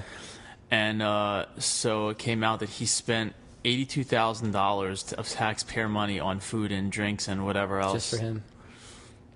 I mean, He had to, it goes. he had to repair the bleachers that he sat on. So anybody out there that wants to be, we were talking about superpowers earlier. So He's the as we blob. can see, one of them would be to be a politician. Would actually be a really good superpower nowadays. What a gross right? power. You could find a way to just be one of those villainous. Yeah. Or Just, LeBron James or just something. gluttony and blowjobs. I want to be LeBron James. And just Looks like shrimp cocktail, $82,000 worth of shrimp cocktail, and who knows what else, looks like U.S. military budget 786 billion. Okay. Education is 70 billion. Wow. So it's 10 times. Okay. That's so disheartening. You have an army of guys that have lasers but can't spell laser. On the bright side, that Wow. was 2014 figures. So Oh, maybe okay. it's So it's changed more. this It's year. probably more now. It's way- So it's probably it's not getting any better. 800 billion. Yeah. So we have So we. Interest on the debt is 283 billion compared to education 70 billion. So our interest on the money that we spend is More than what's four spent on times education. more than what we spend on our education. What's Exactly. China waiting for? What Why haven't they invaded yet? is going on? Goddamn slackers. Wow. I want some Red Dawn shit to happen. I get to be Swayze, guys. I call Swayze. You're gonna be Swayze. So check this shit out. Oh no, I changed my mind. I call the kid who played Pony Boy in Outsiders. Was it C. Thomas Howell? The kid that's like Wolverines and he has a machine. Oh gun. yeah. Yeah, you're probably right. Yeah. I was thinking about adding the Warriors come out to play to our intro. Because of our Warrior podcast. This is kind of off the thing, but you said the Yeah. Warriors. I was thinking that might be neat. But I was thinking it might I be love that really movie. really So check cliche. So check this shit out. I Going wanna go back as to a the baseball fury for Halloween. breaking news on the train situation. Yeah. One of the most upsetting revelation, the accident could have been prevented had a basic safety feature been installed on that stretch of the tracks. It would have kept a crash from occurring. The technology is called positive train control, which is it's meant to be installed on tracks across the country, but its rollout has been delayed. The system Why is that? Because there's no money. the system would have automatically slowed Amtrak 188 before the train reached 106 miles per hour on a curve with a speed limit of just 50, which occurred at the time of the crash. this positive train control overrides operator error and slows or stops a train if the engineer misses a signal or is going too fast, reports NPR. So it's being reported by NPR, so that's, I mean, it's legit. It's essentially a GPS-enabled autopilot that kicks in if something appears to be wrong. There you go. Automated trains. At the same, Right there. I mean, yeah, it's obviously a good thing, and it would have prevented this, but it's still just preventative. I'm still waiting to hear why the fuck it happened. Yeah, I don't. Well, I was going to say, like, I've had tedious jobs where lives weren't at stake, but like you get distracted or you take your mind off of it, and already you mess up. Yeah. So, like this guy, At the same point, you he shouldn't get a job forgets if you're that- distracted. You want to know? Yeah, What but the, it's you so want to know easy how to- long this fucking delay's been? What do you mean? for the put it to the installer In safety. 2008, a commuter train outside of L.A. crashed into a freight train, killing 25 oh, wow, people. That long? The deadliest in LA history occurred because the driver was texting and missed the signal. In the aftermath of that incident, Congress passed a bill requiring this new technology to be installed on tracks nationwide. You know, that was. It says it's actually per the ruling in 2008. This system should have been in place across the country by the end of 2015. Still, a few months from its deadline at the time of Tuesday's crash, Amtrak has been slowly installing the infrastructure. That's fucking crazy. That is Wow. pretty nuts. Wow.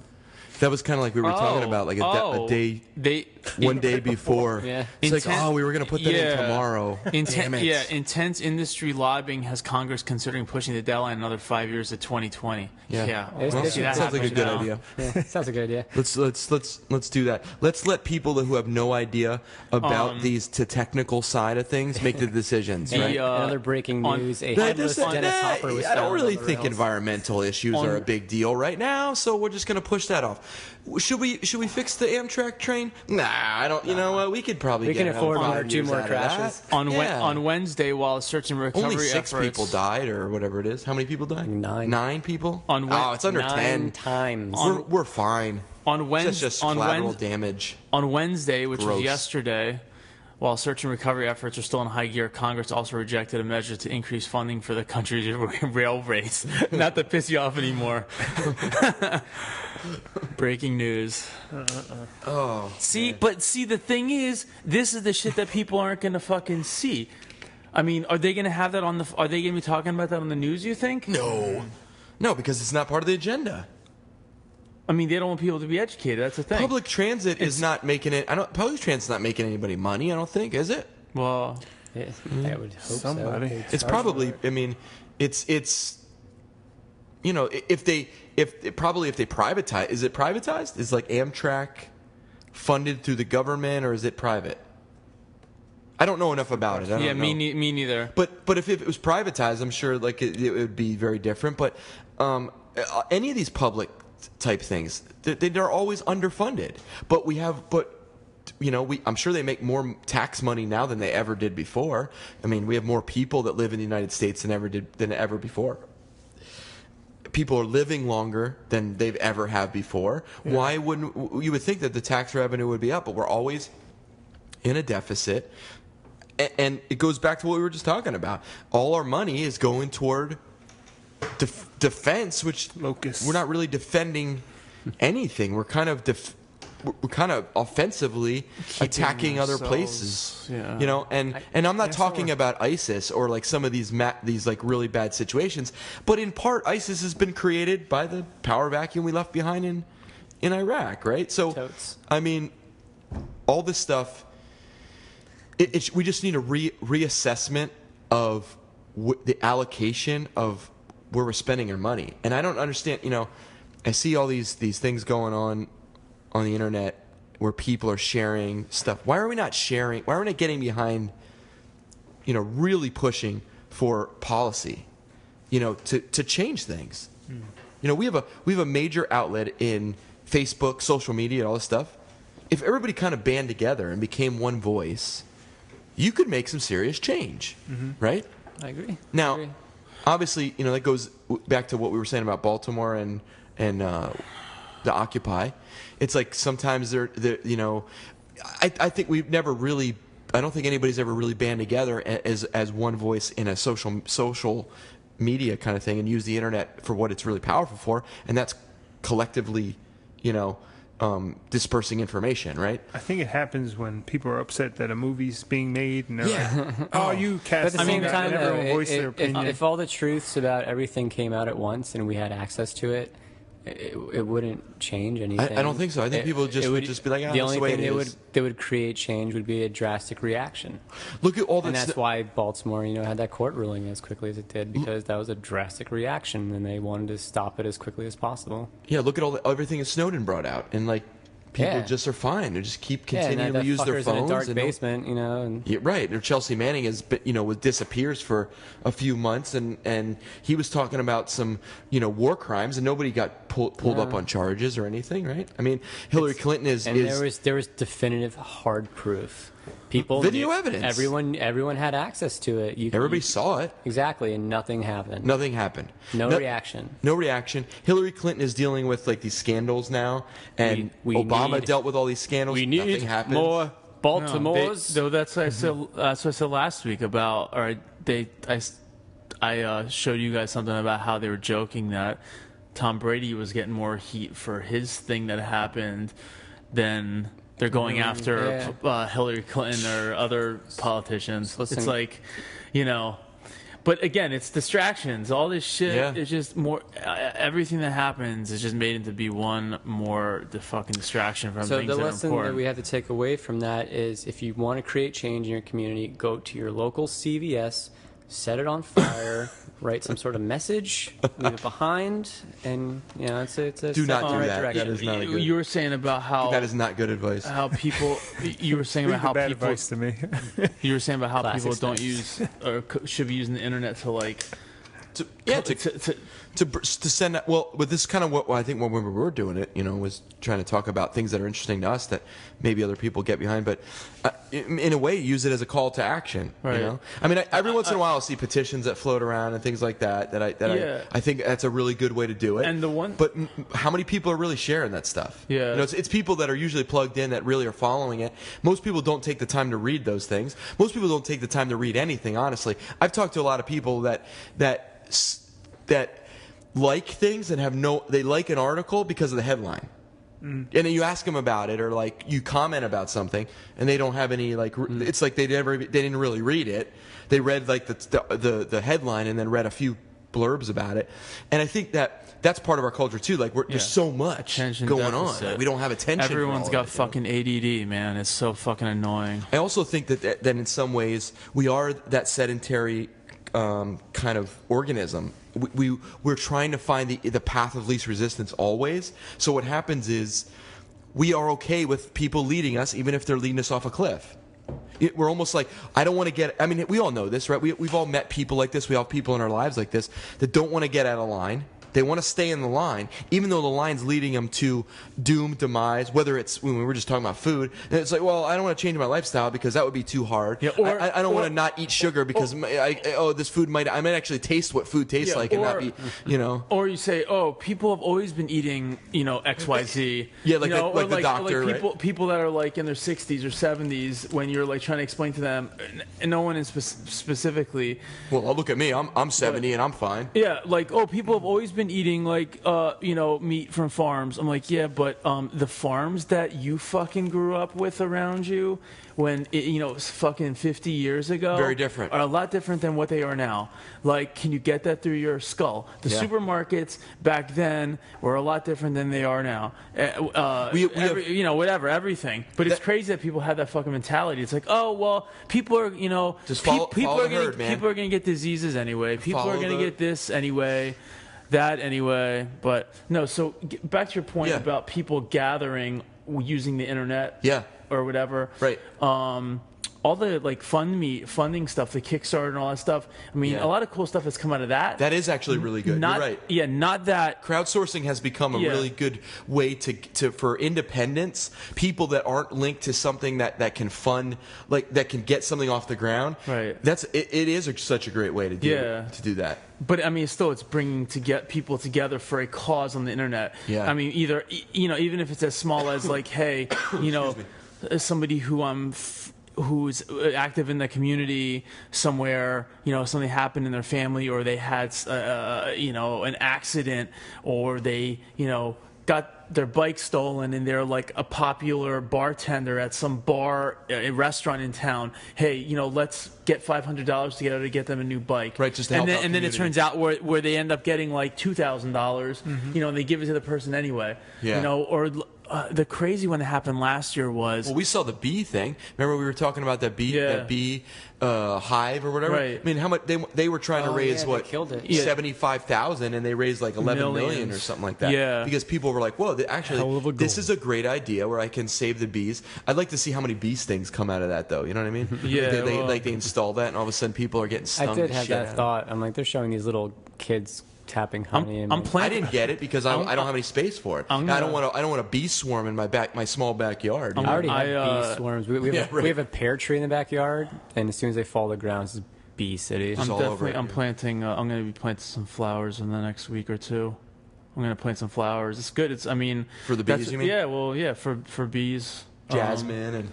Yeah, or just whatever, like just different, like colorful flowers, like all around the garden or whatever. I want to do that too. I'm glad that you want to do that too. That's a good idea. No, it just looks. Telly, nice. I'm gonna have you come over to my small little square foot garden. You can tell me how poorly I've arranged it, and you can help me what are you pick growing? out.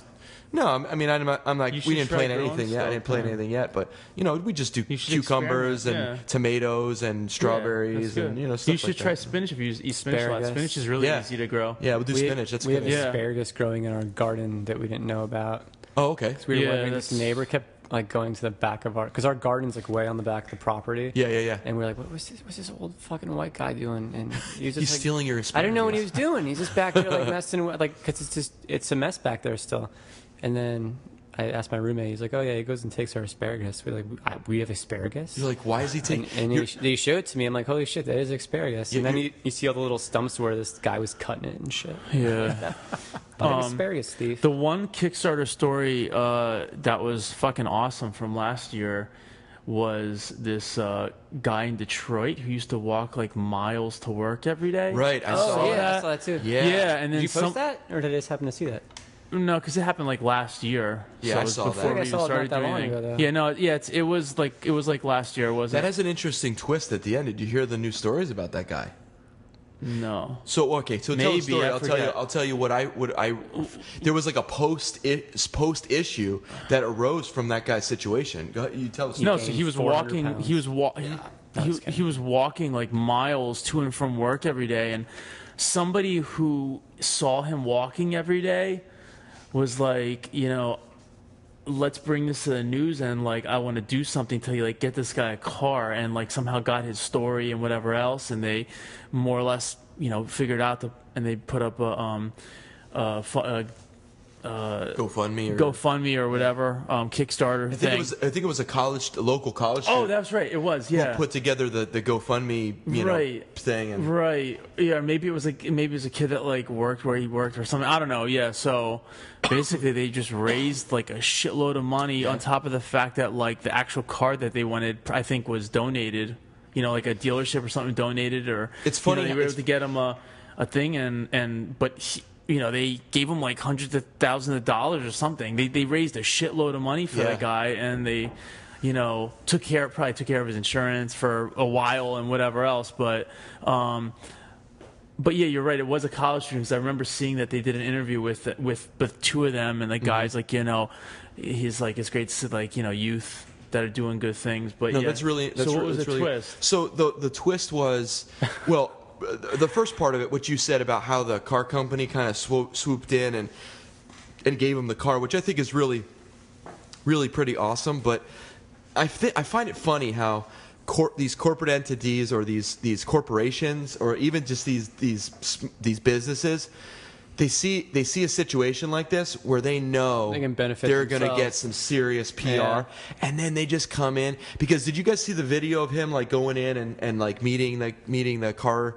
dealer guy and the owner? Well, I saw the video, and I saw like the news. It was like a news broadcast, and then they showed, and it's great that they gave him a car, and obviously that's the underlining thing, but it's kind of gross seeing humans try to posture themselves to better their situation through Right. somebody else. Right, to make themselves look good. And this happens all the time. And that's the feeling that I got from this car dealership, because the guy was trying to talk on, to the radio. He was trying to talk to the newscast about, our dealership is blah blah blah. We really believe in this, Right. and it's like, well, if you did, you probably would do this more often, and you probably wouldn't care if there's a camera around. You know what I'm saying? Right. It's always like a self, that's our day and serving age. kind of thing. That's our day and age. Yeah. I mean, we're fucking every day on Right. fucking Facebook. Everybody You wants gotta to be know celebrity what the and fuck be out there. everybody's fucking doing. Like, So that was just my take on that. But the twist of this was that the guy got this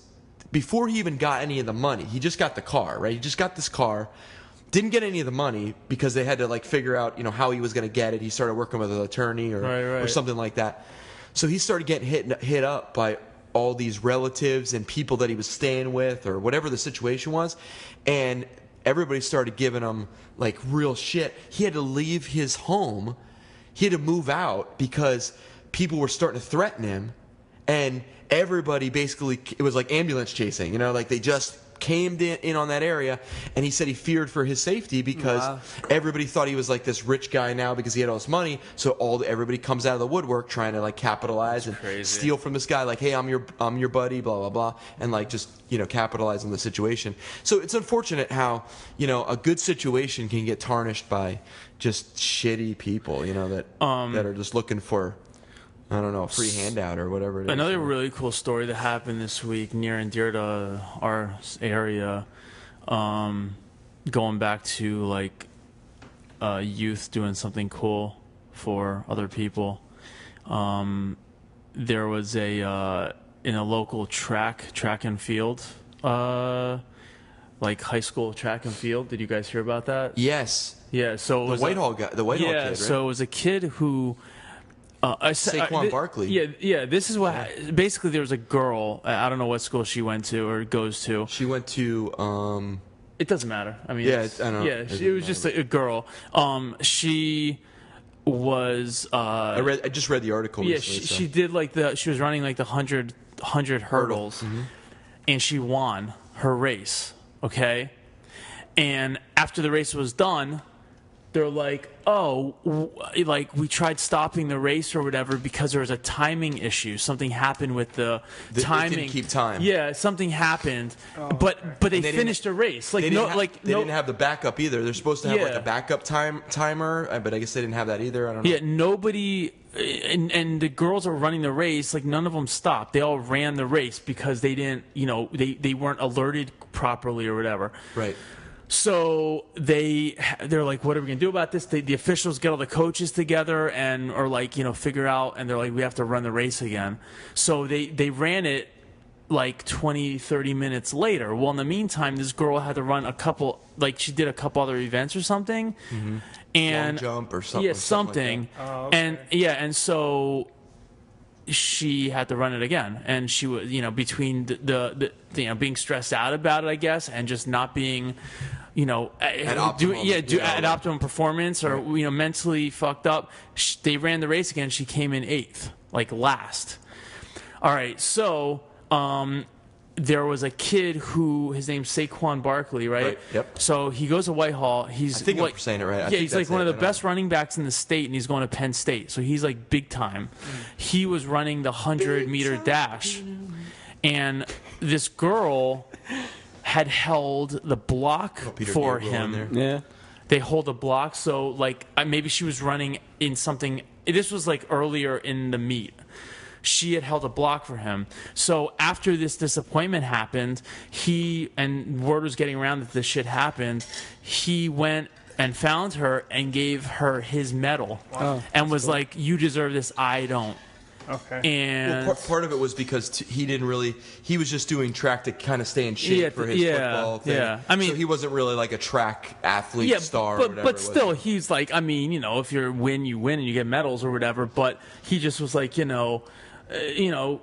was the right thing to do, and everyone, like the coaches and the principal and stuff, were like, this kid was raised well, his parents, this and that, whatever. It was just cool to see the kids, and why wouldn't the girl that won the race the second time just be like, well, I got smoked before, why am I gonna Well, Except this, I guess She already wasn't raised. she already took a picture and put it on Instagram.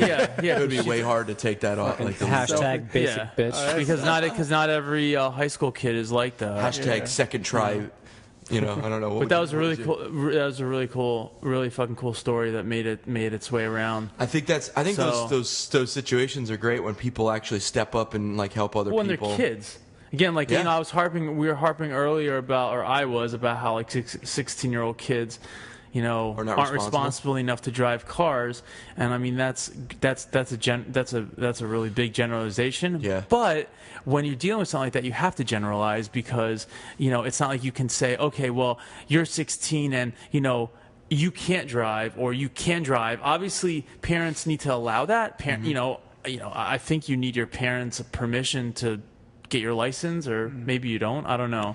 Well, it stems back to education, teaching, all that other stuff. You know? Yeah, of course, that's understandable. But weren't they coming up with a device that actually plugs into your car that shuts down your devices, or doesn't allow you to like send outgoing messages? I mean, I thought there was something like that, which I think would be beneficial. There's just so much attention deficit.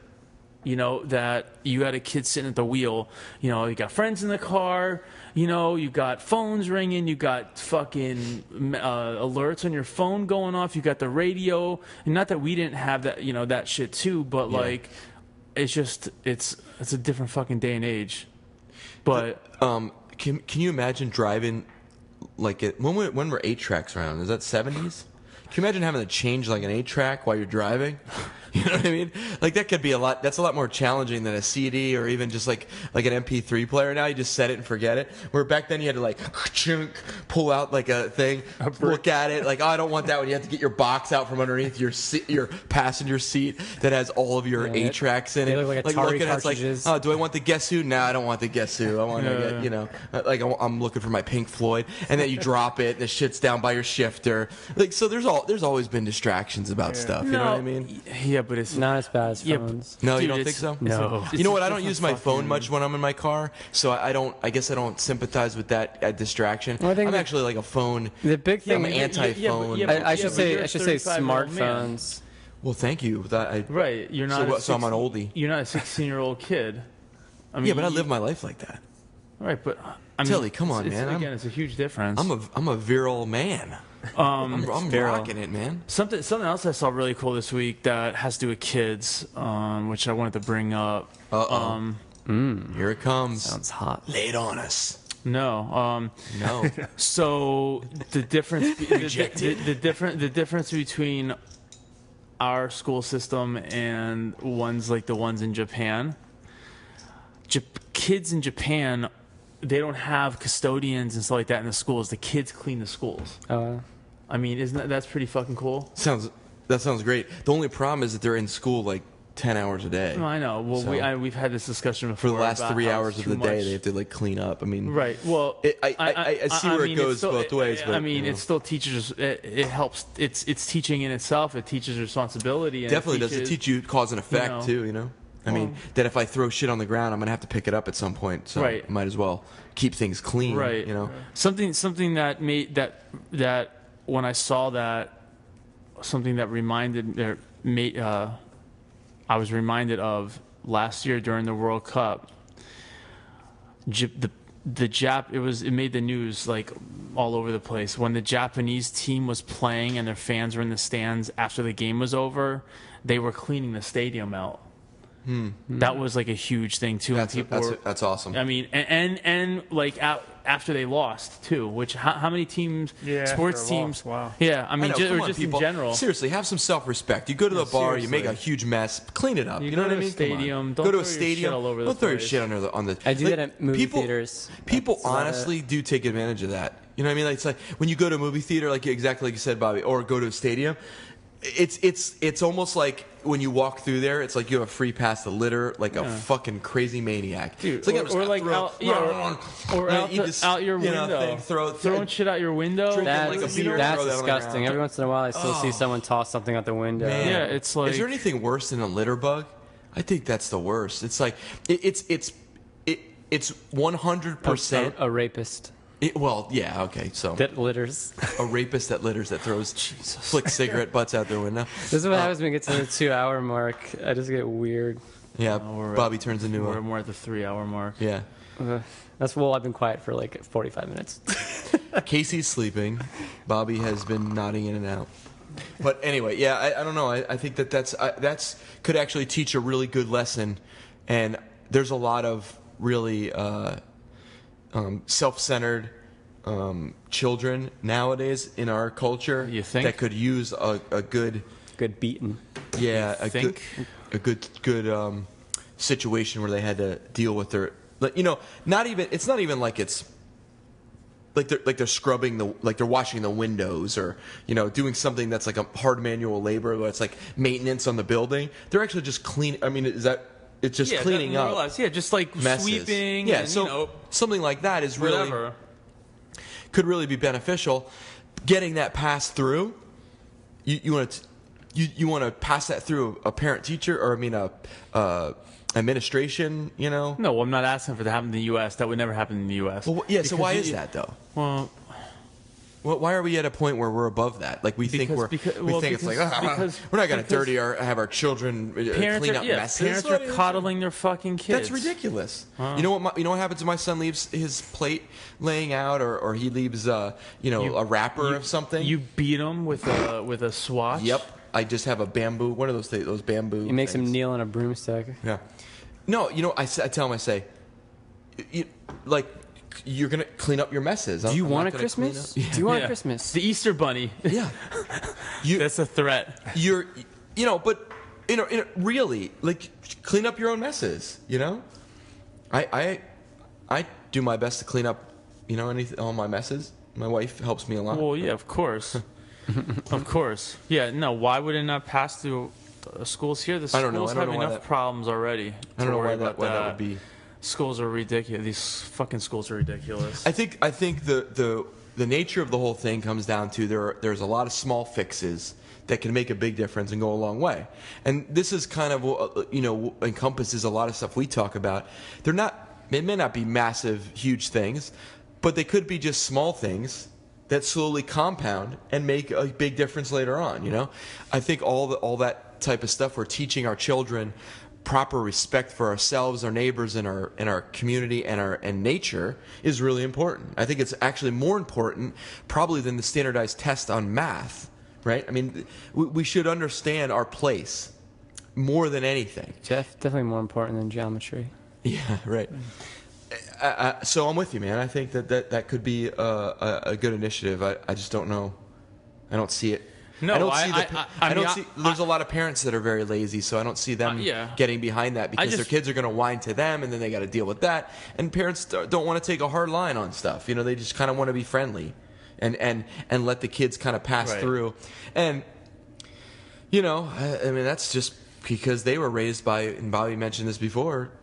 They may not have been raised by the best, most hardline parents that had a rule in the house. And it just it's a trickle down, so it just gets worse and worse and worse as generations I would go. never expect, like I said, I didn't say it to expect it to happen in this country. I just said it because it was, like, interesting. Yeah. It was just something interesting that happened to see, and was like, But I said, when I saw it, like I said, it made sense because of what I saw at the World Cup last year. But I think what the most important thing is for people to make the change they want. You know what I mean? If you want your children to understand the values of, taking care of themselves and others and respecting their place and respecting their setting and not littering all over the place, teach it at home and it'll translate to the school. The problem is that the kids are not doing that, but if we just make the change that we want to see, it will impact the people around us. You know what I mean? It'll impact, like we talk about things all the time which impact each other. I mean, we have conversation which impacts each other, and then we pass that along to other people that maybe we talk to. And for me, it's my family. For other friends, for you guys, it's your family, your other friends. Those are the things that are going to make a big difference. At least that's what I should like to think and take away from it. Hopefully people are trying to make changes, or maybe not always make changes. Not that everything's always broken, right? But I can make things better. I can slowly progress so that way, we have a, we are leaving a better place for the next generation or whatever it is. So anyway, on that note, I think we'll wrap this thing up. Thank you, everybody, for listening in to the podcast. We really enjoy it. We hope that you get something out of it. And if not, hopefully it's just entertaining and it's something that you can listen to and maybe passes the time while you're doing something else, or or helps you maybe read about something that we talked about on here and pick up a cool idea, or who knows, whatever. Could just be us rambling, and that's okay too. No, but no, it's more than that. It's more than that. It's more than that. So anyway, everybody, thank you so much. Anything you guys want to promote or throw out there? I'm good at the moment. Bobby's good. Casey, you have anything? Did you put your drawings on Instagram? Because people should check those out. Yeah. Casey's been doing some drawing. Casey's been hoarding some awesome art. We're trying to get him. It's all for me. Don't get him to do. Don't look at it. It's all for him Selfish bastard. until we get him to make some cool drawings and I went to sell some prints on the Art Warrior podcast or Art Warrior project. The place you pointed me to, Telly, up you on went? Fountain Hill. No. That place. Trolley the, Station. No, oh that no, was the up. East. Chuck E. Cheese. No, it's the PA Art. Art establishment. Right, the art establishment. Yeah. Is that really Easton nice. or something? Gallery thing No, in it's Fountain right Hill. on Fountain Hill. Yeah. Okay. Yeah, it's really nice. Like they sell. It's like this little. They Talk have on a the gallery, but they have Boom. like studio space you can rent out. So they have really? like easels and like dark room for I think photography. they're doing First Fridays there. Oh, that's too. Yeah, Nice. yeah. It's a nice little place over there. Yeah. Very cool. Telly, how about you, man? What do you got going? What kind of stuff? Nothing. Is there anything going on in the area that we can maybe promote that might be a good, valuable, worthwhile thing? Nah. The March on Monsanto. Oh, that's right. By the time when's that this is happening out, again? it Yeah, would have by the time happened this already. is out, But it's- This will be out before then. When is No, the, it's it's like next weekend. Yeah, Oh, it's next weekend? So Saturday. we're So hopefully you saw we us get this there thing out. and So we it marched happens. against when GMOs. is it, just in case, or I what's think the it's date? 2 p.m. 2 p.m. on Saturday. May 23rd. Yeah, Saturday. This coming Saturday. In No, I think Easton. No, it's not this coming Saturday. It's the Saturday after. So it's okay, Okay, the yeah, 23rd. 2 I'm thinking Saturdays. we're trying to get this out to do. We'll figure it out, man. All right, we're gonna figure it out. So There'll be more marches. So for all of us, if you guys just want to go around where people can find you, Bobby, what's your handle or your website and all that other good stuff? If you just Google Bobby Zeek, Zeik, there's all my pages are on there. Fine Art America one has the most stuff on it. You can Boom. like me on the Facebook. There's some other stuff on there too. So Bobby Zeke, do a little Google search on that. Yeah, just Google me. Casey's on Instagram at what? What's your handle on Instagram?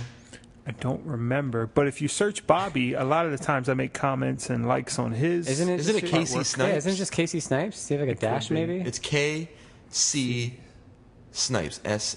I think it's Casey like dash Snipes, right? Under I dash thought it was Snipes. just Listen, Casey your guess Snipes. It might better just be than mine. Casey Snipes. But I say go to Bobby's art, and you'll see me putting smiley faces Commenting on it. And then, on- Yeah, I like Yeah. his stuff. You do From that. there, you can like Casey If you want, sure. if you would like to. Telly, what's your handle, man? You can find me out in the streets. Find him on the streets. We're all really promoting hard tonight. We are. I know for a fact that we're all doing stuff, but we're just not saying anything. Or if We you're, are. I'm gonna say something. I'm gonna put some stuff out. or if you happen to be one of the really rare, cute people, On Tinder? females, you can find me on Tinder too. Swipe Oh, that that's motherfucking yes. There it is. Swipe it. You can find me on Instagram. My handle is at Andrew M Kish III, and that is 3 I's at the end. So Andrew M Kish III. That's just the weird way that it allows me to put that in there. very You can arrogant. find me. What's Is that? there already an Very Andrew arrogant. Kish? Is it? What'd you say? Was there already an Andrew? Wait, how did Well, you he say is it? the I just third. put. I'm the third, so I just threw that out there. Oh, okay. I probably should have made it a lot shorter, but I'm all right. completely marketing stupid. So me. it's just I. Your you work, can. your what's work that? warranted. So Well, thank you. So you can also find me on Facebook. You can just search Andrew M Kish. I am on there. I have a personal page. I also have a fan page. So if you search Andrew M Kish III Watercolor Studio, you'll find that. And if you just want to take the easy route and check out the go to my website, that's probably the best. That's Andrew M Kish superpowers.com, and that'll take you to all the cool stuff that's going on for me. It'll also bring you right to the Art Warrior project, which has the podcast and videos and anything else that we're putting up there, especially products and what have you. So if you want to pick up some of that stuff, support the podcast, that will be awesome. Any of our sponsors will kind of throw them up there as well. And like I said, it's a work in progress, so stick with us, and we're going to keep making this thing better and better and have some awesome guests and what have you. If you want to just find the Art Warrior podcast, you can just go to the artwarriorproject.org, and that'll bring you right to that part. And Casey, what's the other stuff if they want to find it on Instagram or I think Facebook? Our handles are, Facebook page is Art Warrior Podcast or Art Warrior Project. Okay. Facebook, Facebook, Instagram, YouTube, and Twitter is AW_podcast or AW_project. Sounds good. So thank you guys for listening once again. We will talk to you next time. Later. I want you to get up right now and go to the window, open it, and stick your head out and yell, "I'm as mad as hell, and I'm not going to take this anymore!"